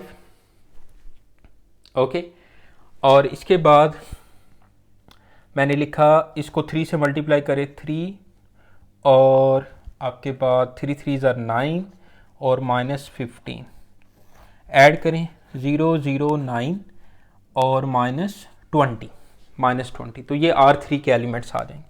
तो ये लिखे मैंने 1 2 1 2 0 1 3 -5 और 0 0 0 9 और -20। ठीक है बेटा, तो यहाँ तक हमारा जो है ये अभी एचेलॉन फॉर्म में चेंज नहीं हुआ। अब यहाँ पर जो 9 है इसको अब हमने बनाना है 1, तो मैं इसको 9 से डिवाइड कर देता हूँ। देखिएगा ये बनेगा, यहाँ पे मैं लिख लेता हूँ कि 1/9 R3, तो किस में चेंज हो रहा है, R3 में चेंज हो रहा है। ओके, R3 को मैं 9 से डिवाइड कर रहा हूँ, तो ये आ जाएगा 1 2 1 2 0 1 3 -5 और 0 0 1 और -20/9। ओके बेटा, तो ये किस में चेंज हो गया? एचिलॉन फॉर्म में चेंज हो गया जी। ओके, अब यहाँ से हमारे पास जो वैल्यू है द सिस्टम, यहाँ पे लिख लें, the system change into echelon form. Okay, यहाँ से अब हमारे पास जो वेरिएबल्स थे एक्स वाई जी हैं, तो जो z की वैल्यू बनेगी ना वो बनेगी -20/9। ओके, z की वैल्यू -20/9 बनेगी। इसके बाद आप बल्कि इसको इस तरह से लिखें, पहले इसकी इक्वेशंस बनाएं। देखें, x + 2y + z = 2, फिर y + 3z = -5 और फिर z = -20/9। ओके, z की वैल्यू अब इसमें पुट करेंगे तो y मिल जाएगा। तो y + 3z की जगह पे मैंने लिखा -20/9 = -5। ये कैंसिल कर लें तो -20/3 = -5, तो -5 + 20/3 -15 + 20/3, तो y की वैल्यू आ जाएगी 5/3। y की वैल्यू क्या बनी? 5/3। अब y और z की वैल्यू आप इसमें पुट करेंगे तो हमें x मिल जाएगा। ओके बेटा, इसको एक दफ़ा आप तसल्ली से देख लें और फिर हम आगे चलते हैं। इसका अगर स्क्रीनशॉट आपने बनाना हो तो बना लो।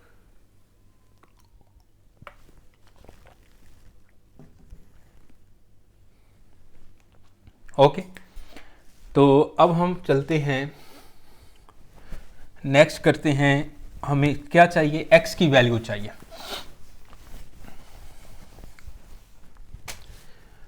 तो हमारे पास क्या है? x + 2y + z = 2 है। y की जगह पे वैल्यू लिखो 5/3, z की वैल्यू लिखी -20/9 = 2। ये आ जाएगा 10/3 -20/9 = 2। इसको सिंप्लीफाई करते हैं, यह आ जाएगा 2 + 10/3 + 20/9। इसका एलसीएम ले लें, 9 2s are 18, 3 2s are 20 + 20, 40 plus करें 18 तो कितना बनेगा? 58/9। ओके, 58/9। क्या इसका आंसर यही आ रहा है? चेक कर लेते हैं। 58/9। x की वैल्यू जो है वो आ रही है, y की वैल्यू 5/3 है और x की जो वैल्यू है वो = 2 थी।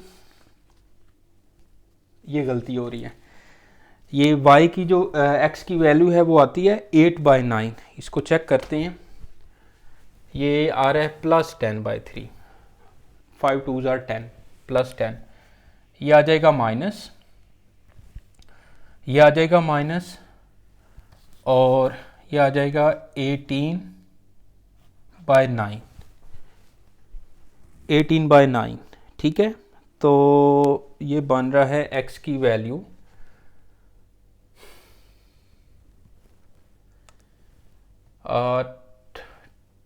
5 2s are 10/3 -20/9, 9 2s are 18, 3 3s are, calculation में गलती हो रही है, 3 3s are 9, 3 10s are 30।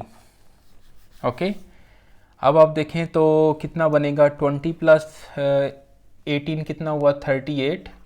38 में से 30 माइनस करो, 8 आता है। 20 + 18 38, 38 में से 30 माइनस करो, 8 आता है। 8/9। आंसर ठीक ना आए तो बस पता नहीं क्या है, टेंशन होती है। तो ये बिल्कुल ठीक है। तो x की वैल्यू 8/9, y की वैल्यू 5/3, z की वैल्यू -20/9। ये हमने कैसे वैल्यू निकाली? पहले मैंने उसको एचिलॉन फॉर्म में चेंज किया और उसके बाद उसकी मैंने इक्वेशंस बनाई और सॉल्यूशन निकाल लिया। ओके बेटा, अब हम यही जो सिस्टम है जिसको हमने एचिलॉन फॉर्म में चेंज किया है, अब इसको हम रिड्यूस एचिलॉन फॉर्म में चेंज करेंगे, क्योंकि क्वेश्चन की स्टेटमेंट है कि पहले आप इसको एचिलॉन में चेंज करो, सोल्यूशन निकालो, फिर उसके बाद रिड्यूस एचिलॉन फॉर्म में चेंज करो, सोल्यूशन निकालो। ओके, अब मैं इसको करने लगा हूँ रेस, यहाँ तक आप ये करना है। फिर उसके बाद अब नेक्स्ट जो है x की x y z तीनों वैल्यूज़ आ गई हमारे पास। इस तरह से आप इकट्ठी वैल्यूज़ भी लिख सकते हैं कि x की वैल्यू आई है 8/9, फिर y की वैल्यू आई है 5/3 और z की वैल्यू आई है -20/9। इस तरह से इकट्ठी वैल्यूज़ भी लिख सकते हैं। अब मैं ये भी रेज कर देता हूँ। मुझे लग रहा था कि आंसर गलत आ रहा है, कहीं पे कोई गलती हो रही है क्वेश्चन में, तो चलें शुक्र है अल्लाह ने जो है वो इज़्ज़त रख ली। तो अब हम वो सिस्टम जो है अब चेंज करते हैं into reduce echelon form. Now change the system, change the matrix in reduced echelon form. Okay, तो हमारे पास मैट्रिक्स है 1 2 1 2 0 1 3 -5 0 0 1 -20/9। ओके, अब रिड्यूस एचिलॉन फॉर्म बेटा क्या होती है कि प्रिंसिपल डायगोनल के नीचे और ऊपर जो है वो ज़ीरो होने चाहिए। तो नीचे तो हमने ज़ीरो बना लिए हैं फॉर एचिलॉन फॉर्म। अब हम इसको पहले ज़ीरो बनाते हैं। ये जो 1 है प्रिंसिपल डायगोनल का सेकंड एलिमेंट, फर्स्ट एलिमेंट के नीचे तो ज़ीरो हैं, जो प्रिंसिपल डायगोनल का सेकंड एलिमेंट है उसके नीचे और ऊपर ज़ीरो होने चाहिए। तो इस 2 को मैं ज़ीरो बनाता हूँ, तो मैं लिख सकता हूँ R1 - 2R2। तो चेंज किस में होगा? R1 में चेंज होगा। R1 के एलिमेंट्स लिखें 1 2 1 और 2। R2 को 2 से मल्टीप्लाई करें 0 2 6 और -10। अब इसको सेपरेट करना है तो बेटा साइन चेंज करें, ये आ जाएगा इस तरह से। तो ये आ जाएगा 1 0 -5 और 10 + 2 जो है वो आ जाएगा 12। ओके, दोबारा देख लें 1 - 6 -5 2 + 10। कैलकुलेशन बहुत मैटर करती है। तो ये R1 की वैल्यूज़ जो हैं ये हमारे पास आ गई 1 0 -5 और 12। R2 वैसे का वैसे रहेगा और R3 भी एज इट इज़ रहेगा। अब बेटा हमने क्या करना है कि जो प्रिंसिपल डायगोनल का थर्ड एलिमेंट 1 है, इसके ऊपर दोनों जो हैं वो हमने बनाने हैं ज़ीरो बनाने हैं। तो मैं इसको जो है वो लिखता हूँ R2 -3R3। तो किस में चेंज होगा? R2 में चेंज होगा। R2 के एलिमेंट्स लिखें 0 1 3 -5 और R3 के एलिमेंट्स 0 0 3। और जब मैं इसको 3 से मल्टीप्लाई करूँगा तो ये -20/3 आ जाएगा, यानी कि 9 से 3 जो है कैंसिल हो जाएगा, तो -20/3 आ जाएगा। अब इसको बेटा हमने माइनस करना है, तो साइन जो है वो चेंज कर लें 0 1 0। अब -5 + 20/3 अब कैलकुलेटर से कर ले डायरेक्ट।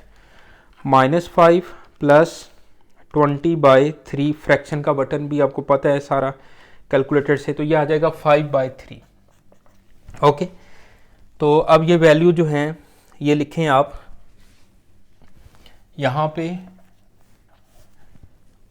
तो ये R2 में लिखनी है वैल्यूज़ 1 0 -5 12। R2 की वैल्यू 0 1 0 5/3 और R3 जो है वो वैसे का वैसे रहेगा -20/9। अब बेटा लास्ट स्टेप है, बस घबराना नहीं आप लोगों ने। इस -5 को अब हमने ज़ीरो बनाना है, तो मैं इसको 5 से मल्टीप्लाई करके इसमें ऐड कर दूं तो ज़ीरो बन जाएगा। तो मैं लिखता हूँ R1 + 5R3। तो R1 में चेंज होगा। R1 लिखा 1 0 -5 12। R3 को 5 से मल्टीप्लाई किया 0 5 से इसको मल्टीप्लाई किया तो 5 20 कितना होता है 100/9। इन दोनों को सॉल्व कर लें, यह आ जाएगा 1 0 0। ऐड करना है ना आपने, तो साइन चेंज नहीं करने। तो ये बनेगा 12 माइनस फ्रैक्शन 100/9। तो ये आ जाएगा 8/9। आप कैलकुलेटर पे इसको चेक भी कर सकते हैं, मैंने भी कैलकुलेटर पे ही किया है आपके सामने। तो ये आ जाएगा फर्स्ट रो के एलिमेंट 1 0 0 8/9 0 1 0 5/3 0 0 1 और -20/9। तो ये बेटा किस में चेंज हो गया? रिड्यूस एचिलन फॉर्म में चेंज हो गया। ठीक है, तो द मैट्रिक्स चेंज इनटू, यानी कि it is reduced echelon form. Okay बेटा, अब यहां से जो x की वैल्यू आएगी वो आएगी 8/9, y की वैल्यू क्या आएगी 5/3 और z की वैल्यू क्या आएगी -20/9। देखें वही वैल्यूज आई हैं, बिल्कुल वही वैल्यूज आई हैं। क्या बात है, शाबाश, क्या बात है। ओके, तो ये हमारा आंसर आ गया एक्स वाई जी। पहले एचिलन फॉर्म में चेंज करके सोल्यूशन निकाला, फिर रिड्यूस एचिलन फॉर्म में चेंज करके सोल्यूशन निकाला और आपके सामने ये सारा कंप्लीट हो गया। इसको एक दफ़ा आप देख लें तसल्ली से, तो फिर हम आगे चलते हैं।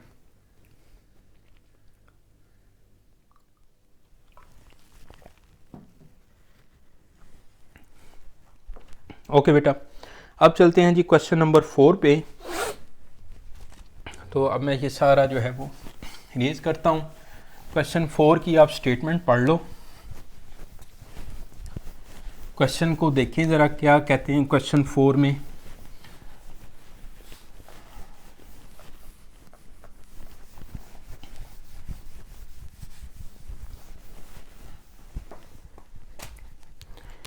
देखिए बेटा, क्वेश्चन 4 जो है, solve the system of homogeneous linear equations, और इसका सेकंड पार्ट हमने करना है solve the system of homogeneous linear equations. Okay, हमारे पास क्वेश्चन है सेकंड पार्ट, 3 पार्ट्स हैं इसके, तीनों एक जैसे हैं, तो मैं आपको सेकंड पार्ट करवा देता हूँ। x1 + 4x2 + 2x3 is equal to 0, 2x1 + x2 - 3x3 is equal to 0, 3x1 + 2x2 - 4x3 is equal to 0। Question देख लें दोबारा एक दफ़ा। ओके जी, अब इसमें उसने बोला है कि आप homogeneous system, homogeneous linear equations का जो सिस्टम है इसको सॉल्व करें। अब आप ज़रा गौर करें, तो जो अब मैंने पहले चार्ट बनाया था, तो होमोजीनियस सिस्टम के 2 आगे फर्दर टाइप्स बनाई थी। एक था जिसमें A determinant is not equal to 0 है, और दूसरा जो है वो A determinant is equal to 0 है। तो A determinant is not equal to 0 जो है वो ट्रिवियल सोल्यूशन है, और A determinant is equal to 0 जो है वो नॉन ट्रिवियल सोल्यूशन है। ओके बेटा, अब इसमें हमने जो करना है क्वेश्चन, सबसे पहले मैं आपको इसका डिटर्मिनेंट फाइंड करके दिखाता हूँ कि इसका डिटर्मिनेंट क्या बनता है। तो इसका जो ए मैट्रिक्स बनेगा वो है 1 4 2 2 1 -3 3 2 -4। ओके बेटा, डिटर्मिनेंट निकाला, 1 4 2 2 1 -3 3 2 -4। एक्सपेंड बाय R1 किया, 1 -4 + 6 -4, first row first column delete किया तो -8 + 9 + 2, first row third column delete किया तो 4 -3।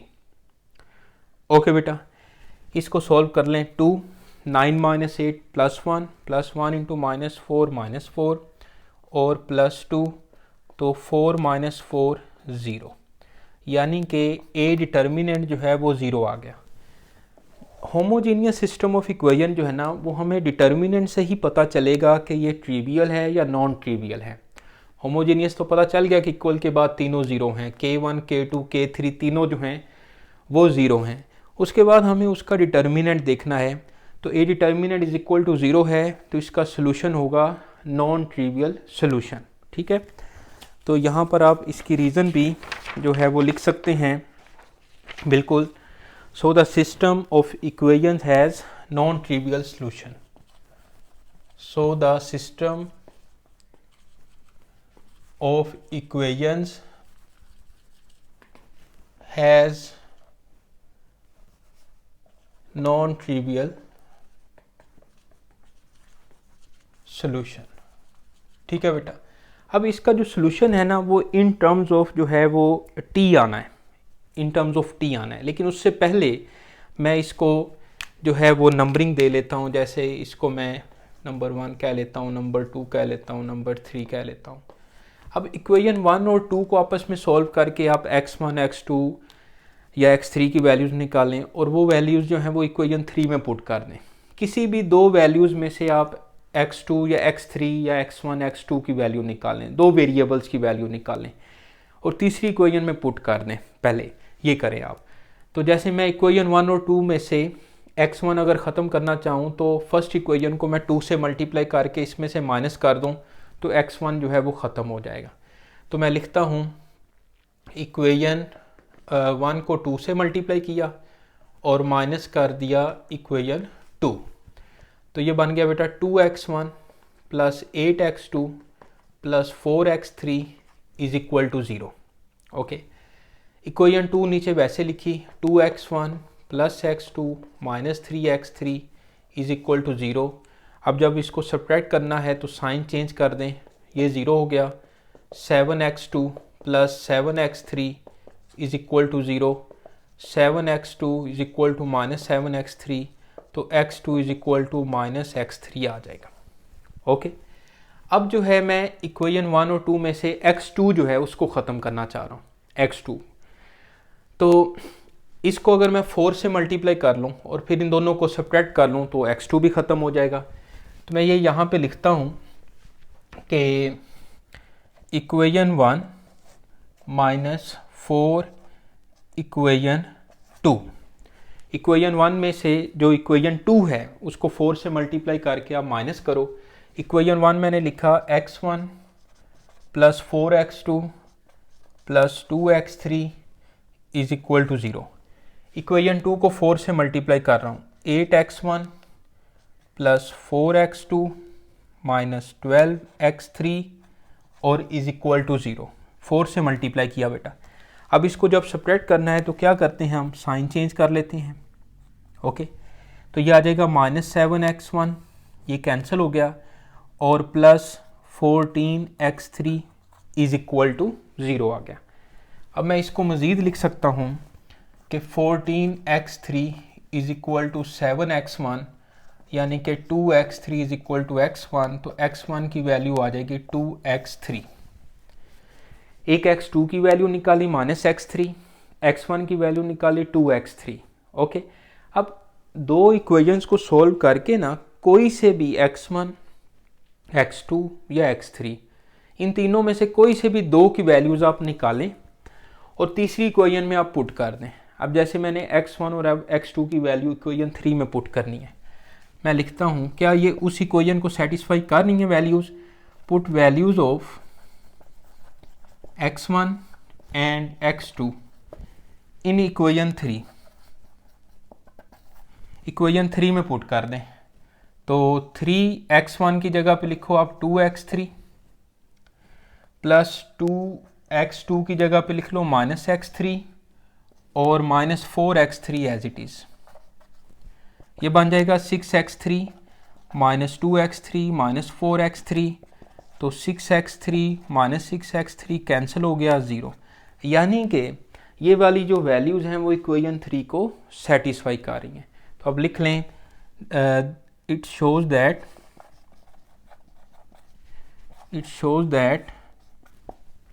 यहाँ पे आगे आप लिखेंगे, पूरी वर्डिंग जो है वो मैं आपको बताता हूँ। shows that equations 1, 2 and 3 are satisfied by। Okay, अब आप लेट कर लें कि जो x3 है ना वो t के इक्वल है। अब यहाँ तक आप फिलहाल देख लें एक दफ़ा एक नज़र, फिर मैं आगे चलता हूँ। ओके,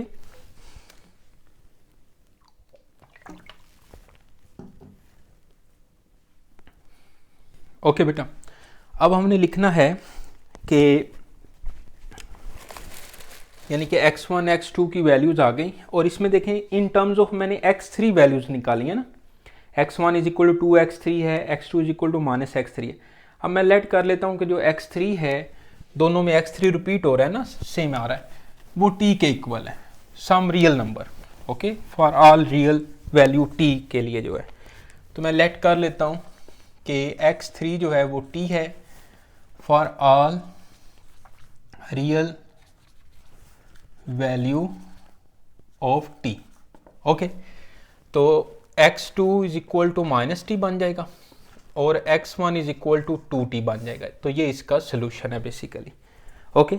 तो यहाँ पे आप लिख सकते हैं कि ये जब x1 की वैल्यू ये आ गई है, x2 की वैल्यू -t आ गई है, x3 की वैल्यू t आ गई है, तो ये जो सोल्यूशन है वो कंसिस्टेंट है, ये अब कंसिस्टेंट सोल्यूशन बन गया, और ये होगा इनफाइनाइटली मैनी सोल्यूशन। यहाँ पे लिख लें हैंस द सिस्टम इज़, क्योंकि होमोजीनियस सिस्टम जो है, होमोजीनियस सिस्टम ऑफ इक्वेशन जो है वो हमेशा कंसिस्टेंट होता है, और कंसिस्टेंट का मतलब होता है ऑलवेज कंसिस्टेंट का मतलब होता है सोल्यूशन एग्जिस्ट करता है उसका। तो hence the system is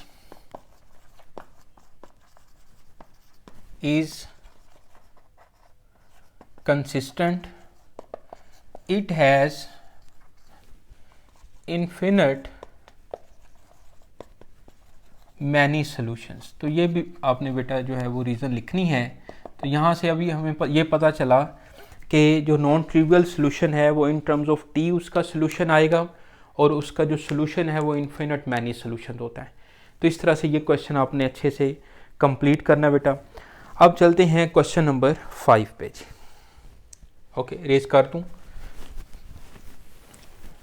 exercise इंशाल्लाह आज हमने ये कंप्लीट करनी है।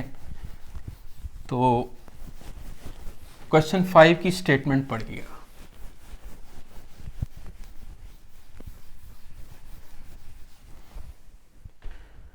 क्वेश्चन 5 है find the value of lambda for which the system has non trivial solution, also solve the system for the value of lambda, okay.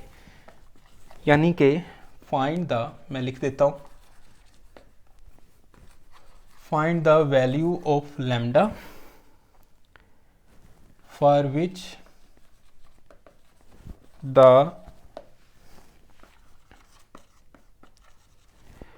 System have non-trivial solution, also solve the system for the value of lambda। ठीक है बेटा। Second part मैंने आपको करवाना है x1 plus 4x2 plus lambda x3 is equal to 0, 2x1 plus x2 minus 3x3 is equal to 0, 3x1 plus lambda x2 minus 4x3 is equal to 0। ये हमारे पास question है जी, दोबारा देख लेते हैं। ओके, क्वेश्चन की स्टेटमेंट क्या है कि सबसे पहले लैम्डा की वैल्यू फाइंड करें, फिर उसके बाद नॉन ट्रिवियल सोल्यूशन को जो है वो आप सॉल्व करें, फिर उसके बाद आप नॉन ट्रिवियल सोल्यूशन है तो इसका जो सोल्यूशन है वो इनफाइनाइट मैनी सोल्यूशन होगा, also solve the system for the value of lambda, फिर लैम्डा की वैल्यू के लिए हमने उसको सॉल्व करना है। अब यहाँ पे लिखें, मैट्रिक्स बनाएं पहले। तो ए मैट्रिक्स जो है वो है 1 4 लैम्डा, 2 1 -3, 3 लैम्डा और -4। ओके बेटा, इनके जो कोफिशिएंट्स हैं उसका हमने मैट्रिक्स बना लिया। यहाँ पे लिखें गिवन दैट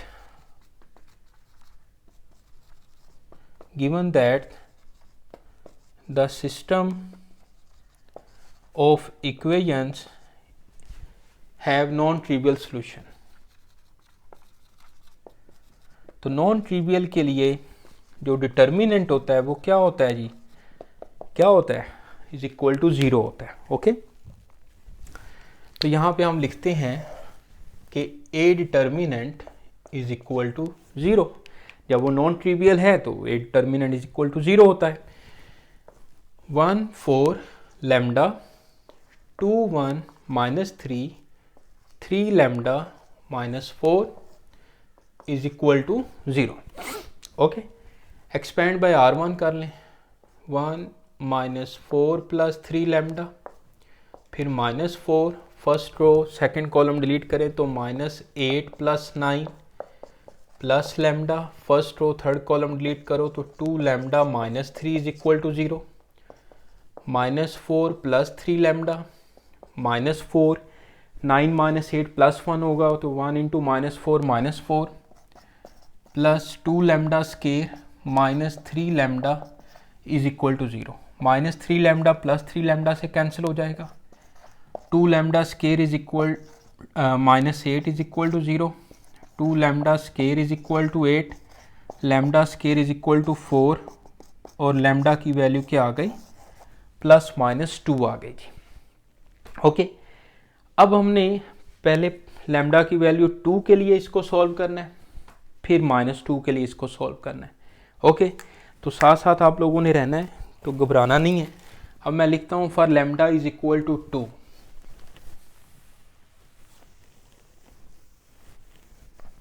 ओके, यहाँ पे लिखें for lambda is equal to 2। तो जहाँ पर अब लैम्डा पड़ा हुआ इक्वेशन में वहाँ पर अब हम 2 पुट कर देंगे। तो ये बनेगा x1 plus 4x2 plus 2x3 is equal to 0। ये आ जाएगा 2x1 plus x2 minus 3x3 is equal to 0 और 3x1 plus 2x2 minus 4x3 is equal to 0। तो अब इसको जो है वो मैं रेज कर देता हूँ, अब इसकी ज़रूरत नहीं है। अब ये आपका क्वेश्चन 4 बन गया। इससे पहले जो अभी हमने क्वेश्चन 4 किया है, सेम क्वेश्चन जो है वो 4 बन गया है। मैं इसको नंबर 1 कह देता हूँ, इसको 2 कह देता हूँ, इसको 3 कह देता हूँ। इक्वेशन 1 और 2 में से x1 x2 वगैरह फाइंड करें तो मैं देखता हूँ कि क्या ये सेम क्वेश्चन 4 तो नहीं बन गया। 3 माइनस 3 2 माइनस 4 x1, ये सेम क्वेश्चन जो है ना 4 का जो सेकंड पार्ट था जो अभी हमने पहले किया है, इत्फाकन वही बन गया है for lambda is equal to 2 के लिए, सेम वही वैल्यू बन गई है। तो मैं लिख देता हूँ दोबारा। मैं पहले x1 ख़त्म करता हूँ तो इक्वेशन 1 को मैं 2 से मल्टीप्लाई करके इक्वेशन 2 में से सब्ट्रैक्ट कर देता हूँ। तो इक्वेशन 1 को 2 से मल्टीप्लाई किया तो 2x1 plus 8x2 plus 4x3 is equal to 0 और ये आ जाएगा 2x1 plus x2 minus 3x3 is equal to 0। अब इसको बेटा हमने क्या करना है, सब्ट्रैक्ट करना है। तो साइन जो है वो चेंज कर दूँ, माइनस माइनस और प्लस, तो ये कैंसिल हो जाएगा। ये बन जाएगा 7x2। ये पहले वाला सेम क्वेश्चन बन गया है और ये इत्फाकन बना है माइनस 7x3। तो x2 is equal to minus x3। अब जो है मैं x2 ख़त्म करता हूँ तो इक्वेशन 1 माइनस 4 इक्वेशन 2 मैं लिख रहा हूँ। ओके बेटा, इक्वेशन 1 लिखा मैंने x1 plus 4x2 plus 2x3 is equal to 0। अब इक्वेशन 2 को 4 से मल्टीप्लाई किया, 4 2 ज़ार 8x1 प्लस 4x2 और minus 12x3 is equal to 0। और अब सब्ट्रैक्ट करना है तो साइन जो है वो चेंज कर दें। तो ये आ जाएगा माइनस 7x1 कैंसिल हो गया, plus 14x3 is equal to 0 और 14x3 is equal to 7x1। तो x1 की वैल्यू आ जाएगी 2x3। अब आप वैल्यूज़ पुट करें x1 एंड x2 की इन इक्वेशन 3। तो अब मैं आगे इधर लिखता हूँ, ये रेज कर देते हैं। देखें इक्वेशन 3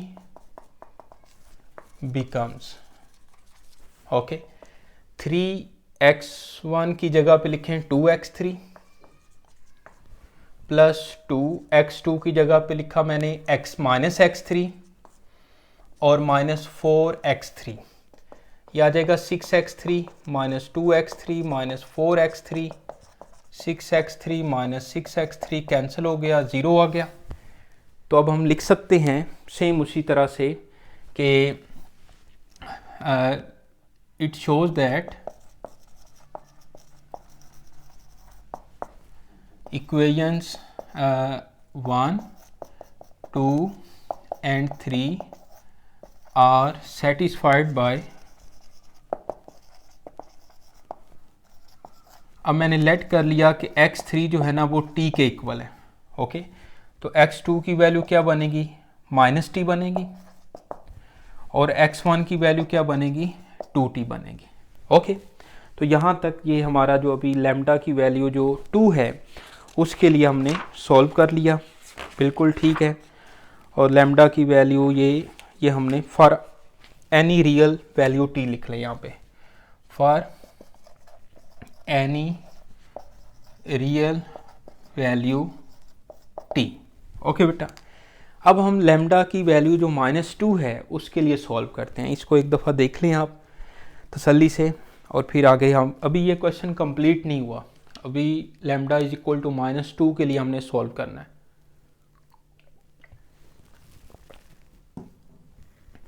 ओके, मैं थोड़ा सा जो है वो पानी पी लेता हूँ और आप इसको देख लेते हैं, ठीक है जी। तो अब चलते हैं for lambda is equal to -2।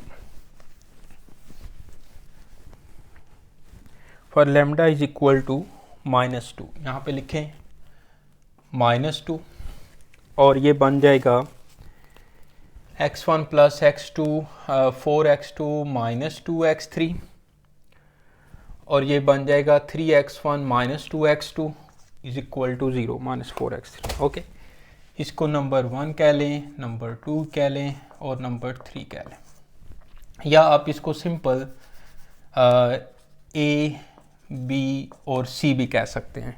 यानी कि पहले हमने उसको इक्वेशन 1, 2, 3 लिखा था रोमन में, अब आप इसको ABC करके भी लिख सकते हैं।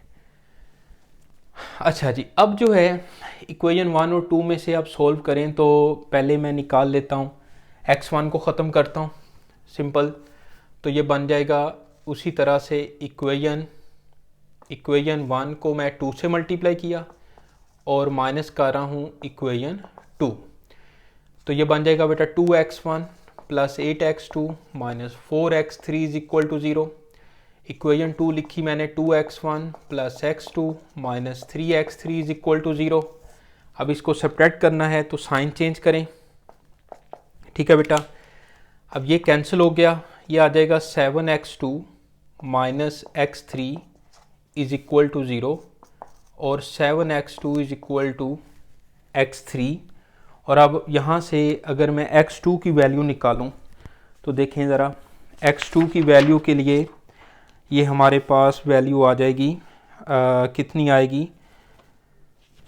ठहरें, x3 को ठीक है, ओके, तो ये बन जाएगा हमारे पास x3 is equal to 7x2। Okay बेटा, x3 की वैल्यू निकाल ली मैंने। अब मैं जो मर्जी आप इसमें से अब मैं फाइंड कर लेता हूँ, यानी कि x3 की जो वैल्यू है वो इन टर्म्स ऑफ x2 आई है। तो अब मैं x1 की वैल्यू निकालूं या x3 की वैल्यू निकालूं तो इन टर्म्स ऑफ x2 ही निकालनी चाहिए हमें। तो अब मैं चलें x3 की वैल्यू निकालता हूं, तो मैं इसको लिख सकता हूं, इक्वेशन A को मैं करता हूं 3 से मल्टीप्लाई, इक्वेशन A को 3 से मल्टीप्लाई, ये A और B इक्वेशन है, ओके, और माइनस 2 इक्वेशन B, यानी कि सेकेंड इक्वेशन को मैं 2 से मल्टीप्लाई कर रहा हूँ और इन दोनों को फिर हम सब्ट्रैक्ट करते हैं। इक्वेशन 3 को जब मैंने 3 से मल्टीप्लाई किया तो देखना बेटा, ये 3x1, 3 4 12x2 और माइनस 6x3, ओके, और इसके बाद is equal to 0। Equation B जो है इसको 2 से मल्टीप्लाई किया तो 4x1 प्लस 2x2 और minus 6x3 is equal to 0। अब सब्ट्रैक्ट करना है तो साइन जो है वो चेंज कर दें, 6x3 माइनस 6x3 कैंसिल हो गया, तो -x1 और plus 10x2 is equal to 0 आ गया। तो यहाँ से मैं x1 is equal to 10x2 भी लिख सकता हूँ। ओके बेटा, अब ये x1 और x3 की जो वैल्यूज़ हैं ये इक्वेशन सी में आप पुट करें, इक्वेशन सी में, ताकि ये दोनों वैल्यूज़ जो हैं वो इसको सेटिस्फाई करनी चाहिए। तो मैं यहाँ पे लिखता हूँ ठीक कर रहे हैं हम। ओके, इसके जो आंसर्स हैं ना वो और करके लिखे हुए हैं, और क्योंकि ये नॉन ट्रिवियल सॉल्यूशन है और नीचे मैंने क्वेश्चन 4 में लिखा भी है कि इसका जो सॉल्यूशन है वो इनफाइनाइट मैनी सॉल्यूशन होता है। तो t in terms of t हम ले रहे हैं, यानी कि some any real value t के लिए। तो अब लिखते हैं equation c becomes, equation c में मैं 3x1 की जगह पे लिखा मैंने 10x2 माइनस 2x2 वैसे लिखा, और x3 की जगह पे लिखा 7x2, 30x2 minus 2x2 minus 28x2, 30x2 minus 30x2 cancel होके क्या बन गया, 0 बन गया। यानी कि x1 और x3 की तो जो दोनों वैल्यूज़ हैं वो इक्वेशन c को जो है वो सेटिस्फाई कर रही हैं। तो हम लिख सकते हैं इट शोज दैट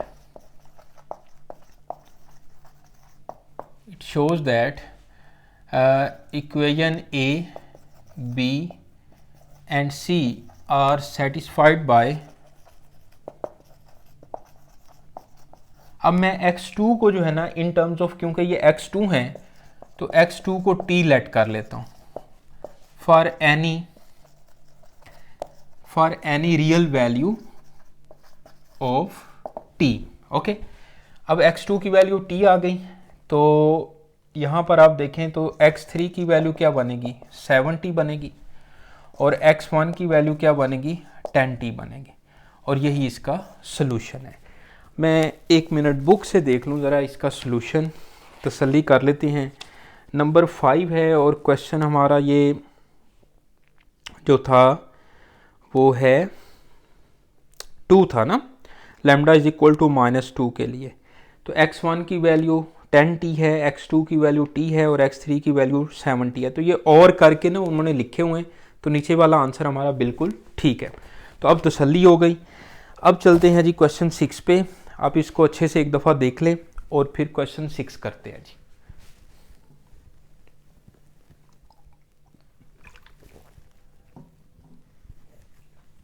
ओके बेटा,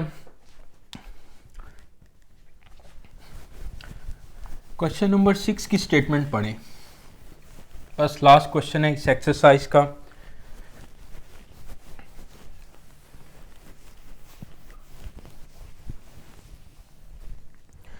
क्वेश्चन 6 की स्टेटमेंट है कि find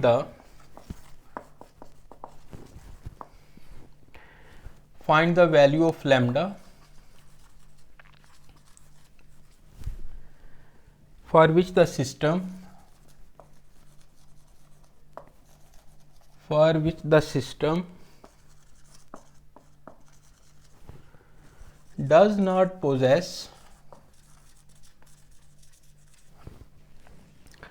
does not possess a unique solution.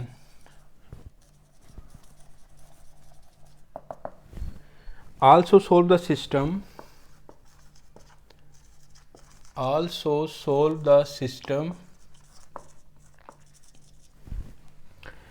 for the value of lambda। ये क्वेश्चन है x1 plus 4x2 plus lambda x3 is equal to 2x1 plus x2 minus 2x3 is equal to 11, 3x1 plus 2x2 minus 2x3 is equal to 16। ये हमारे पास question है जी, very important question है ये। देखें statement, उन्होंने कहा है कि लैम्डा की वैल्यू फाइंड करें for which the system does not possess a unique solution, कि उनका यूनिक सोल्यूशन नहीं है। जब इसका यूनिक सोल्यूशन नहीं है तो ये जो सिस्टम ऑफ इक्वेशन दिए हुए हैं ये कौन सा सिस्टम है, ये नॉन होमोजीनियस सिस्टम है।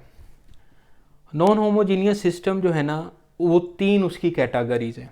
अगर उसका यूनिक सोल्यूशन नहीं है तो फिर बाकी 2 कैटेगरीज बचती हैं कि या तो इनफाइनाइट मैनी सोल्यूशन होगा या नो सोल्यूशन होगा। अब इनफाइनाइट मैनी सोल्यूशन के लिए भी A determinant is equal to 0 होता है और नो सोल्यूशन के लिए भी A determinant is equal to 0 होता है। और इनफाइनाइट मैनी सोल्यूशन की आगे जो एक कंडीशन है कि rank of A B is equal to rank of A और less than number of variables, इसको भी देखना है हमने। और नो सोल्यूशन के लिए जो A determinant is equal to 0 है उसमें फिर आगे रैंक की जो कंडीशन है कि rank of A B is not equal to rank of A, ये कंडीशन भी हमने देखनी है। चलें, फिलहाल तो क्योंकि उसने कहा है कि does not possess a unique solution, तो यूनिक तो नहीं है, तो या तो इनफाइनाइट है या नो सोल्यूशन है, तो फिर दोनों के लिए A determinant is equal to 0 होता है। तो सबसे पहले हम इसका जो है ना मैट्रिक्स बना लेते हैं, ए मैट्रिक्स। तो यहाँ पे लिखे 1 4 लैम्डा 2 1 -2 और 3 2 -2। ठीक है बेटा। अब यहाँ पे लिखें given that the system does not possess a unique solution,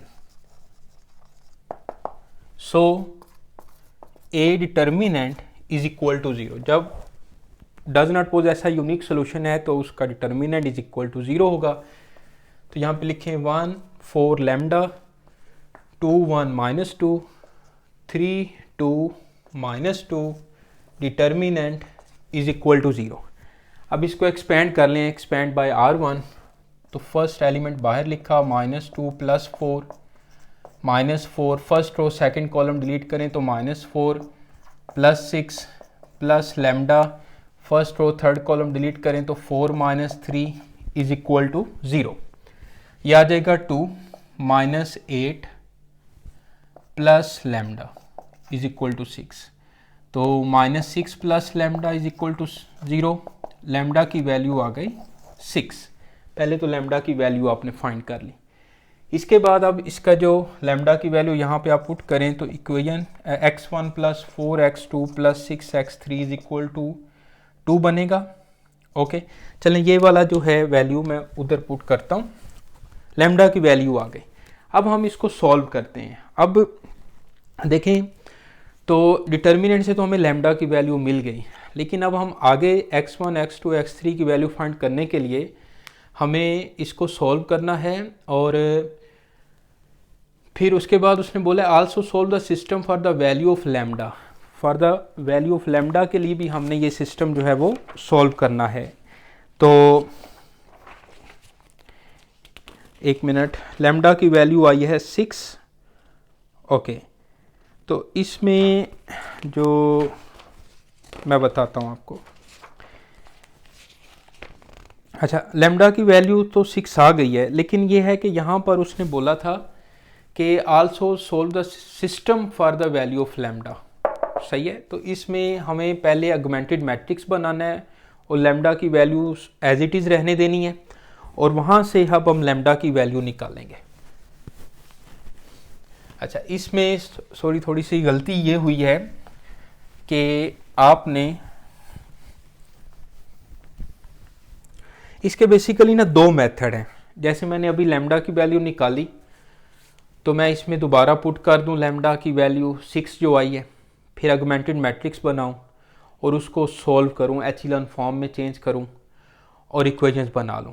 okay, एक तो इसका ये मेथड है। दूसरा ये है कि आप डायरेक्ट अभी आप ये समझें कि मैंने क्वेश्चन 6 अभी लिखा है और अब हम इसको सॉल्व करने लगे। दूसरा मेथड ये है और अब ये अप्लाई करें। ओके, देखें सबसे पहले लिखें द ऑगमेंटेड मैट्रिक्स बी।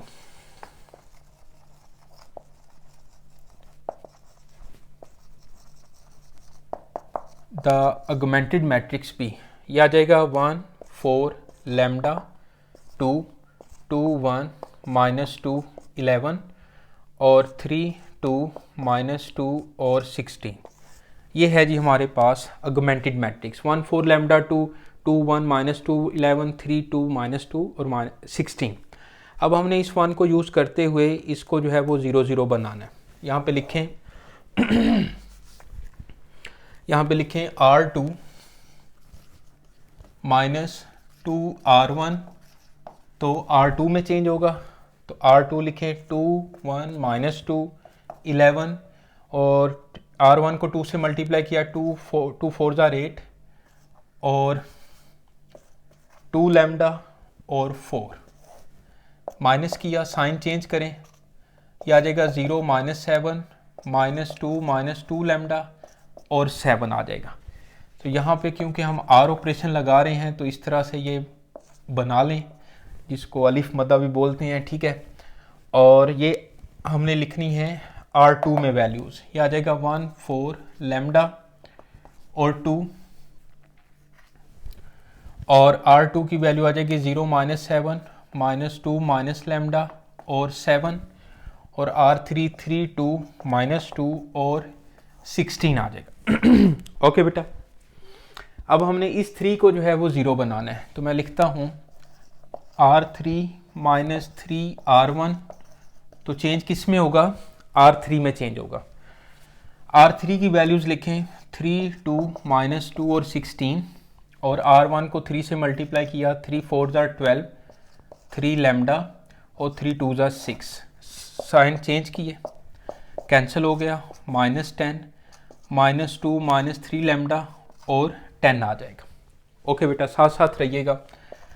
तो अब ये R3 के एलिमेंट्स आएंगे 1 4 लैम्डा 2 0 -7 -2 लैम्डा 7 0 -10 -2 -3 लैम्डा और 10।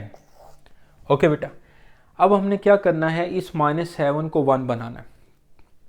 हम इसको चेंज कर रहे हैं एचिलन फॉर्म में, ठीक है, यानी कि -7 को जो है वो हम एचिलन फॉर्म कह लें या रिड्यूस एचिलन फॉर्म कह लें। फ़िलहाल अभी मैं प्रिंसिपल डायगोनल को जो है वो इसको जहाँ तक 1 बनते हैं वो बना रहा हूँ और उसके नीचे 0 बना रहा हूँ। अब -7 को 1 बनाएं तो -7 -1/7 R2 करेंगे तो R2 में चेंज होगा और यहाँ पे 1 बन जाएगा। मैं लिखूँगा 1 4 लैम्डा 2 0 1, जब -1/7 से इसको मल्टीप्लाई किया तो 2/7 और प्लस 2/7 लैम्डा, और जब इसको -7 से डिवाइड किया तो -1 0 -10 -2 -3 लैम्डा और आ गया 10। इसको अब यहाँ तक देख लें इस क्वेश्चन को, तो फिर हम आगे चलते हैं।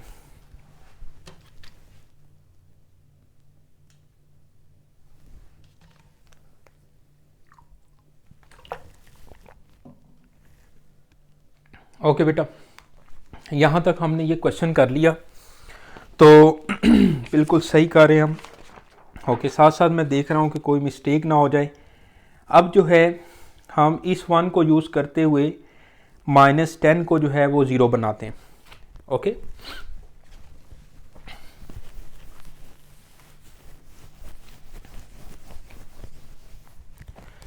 अब मैं लिखता हूँ R3 प्लस 10R2, तो R3 में चेंज होगा। R3 के एलिमेंट्स लिखे 0 -10 -2 -3 लैम्डा और 10। R2 को 10 से मल्टीप्लाई करें 0 10, तो यह आ जाएगा 20/7 प्लस 20/7 लैम्डा, और इसको 10 से मल्टीप्लाई किया तो -10 आ जाएगा। अब इसको ऐड करें 0 0, अब -2 प्लस 20/7 करें कैलकुलेटर पे। आपने इसको इसमें ऐड करना है, -2 प्लस 20/7, तो ये आ रहा है 6/7। अब -3 लैम्डा कॉमन ले लें, -3 प्लस करें, -3 प्लस 20/7, तो ये आ जाएगा बेटा -1/7, और 10 प्लस -10 जो है वो 0 आ जाएगा। तो ये आएंगे R3 के एलिमेंट्स, यहाँ पे लिखेंगे, ये बन जाएगा 1 4 लैम्डा 2 और 0 1 2/7 प्लस 2/7 लैम्डा -1, और R3 के एलिमेंट्स आएंगे 0 0 6/7 -1/7 और 0। ठीक है बेटा, यहाँ तक। अब हम इस 4 को जो है वो भी 0 बनाते हैं। हम इस 4 को अब 0 बनाते हैं, या अब यहाँ पे आप ये लिखें 6/7 -1/7 लैम्डा इज इक्वल टू 0। और इसका जो अंदर है हमारा जो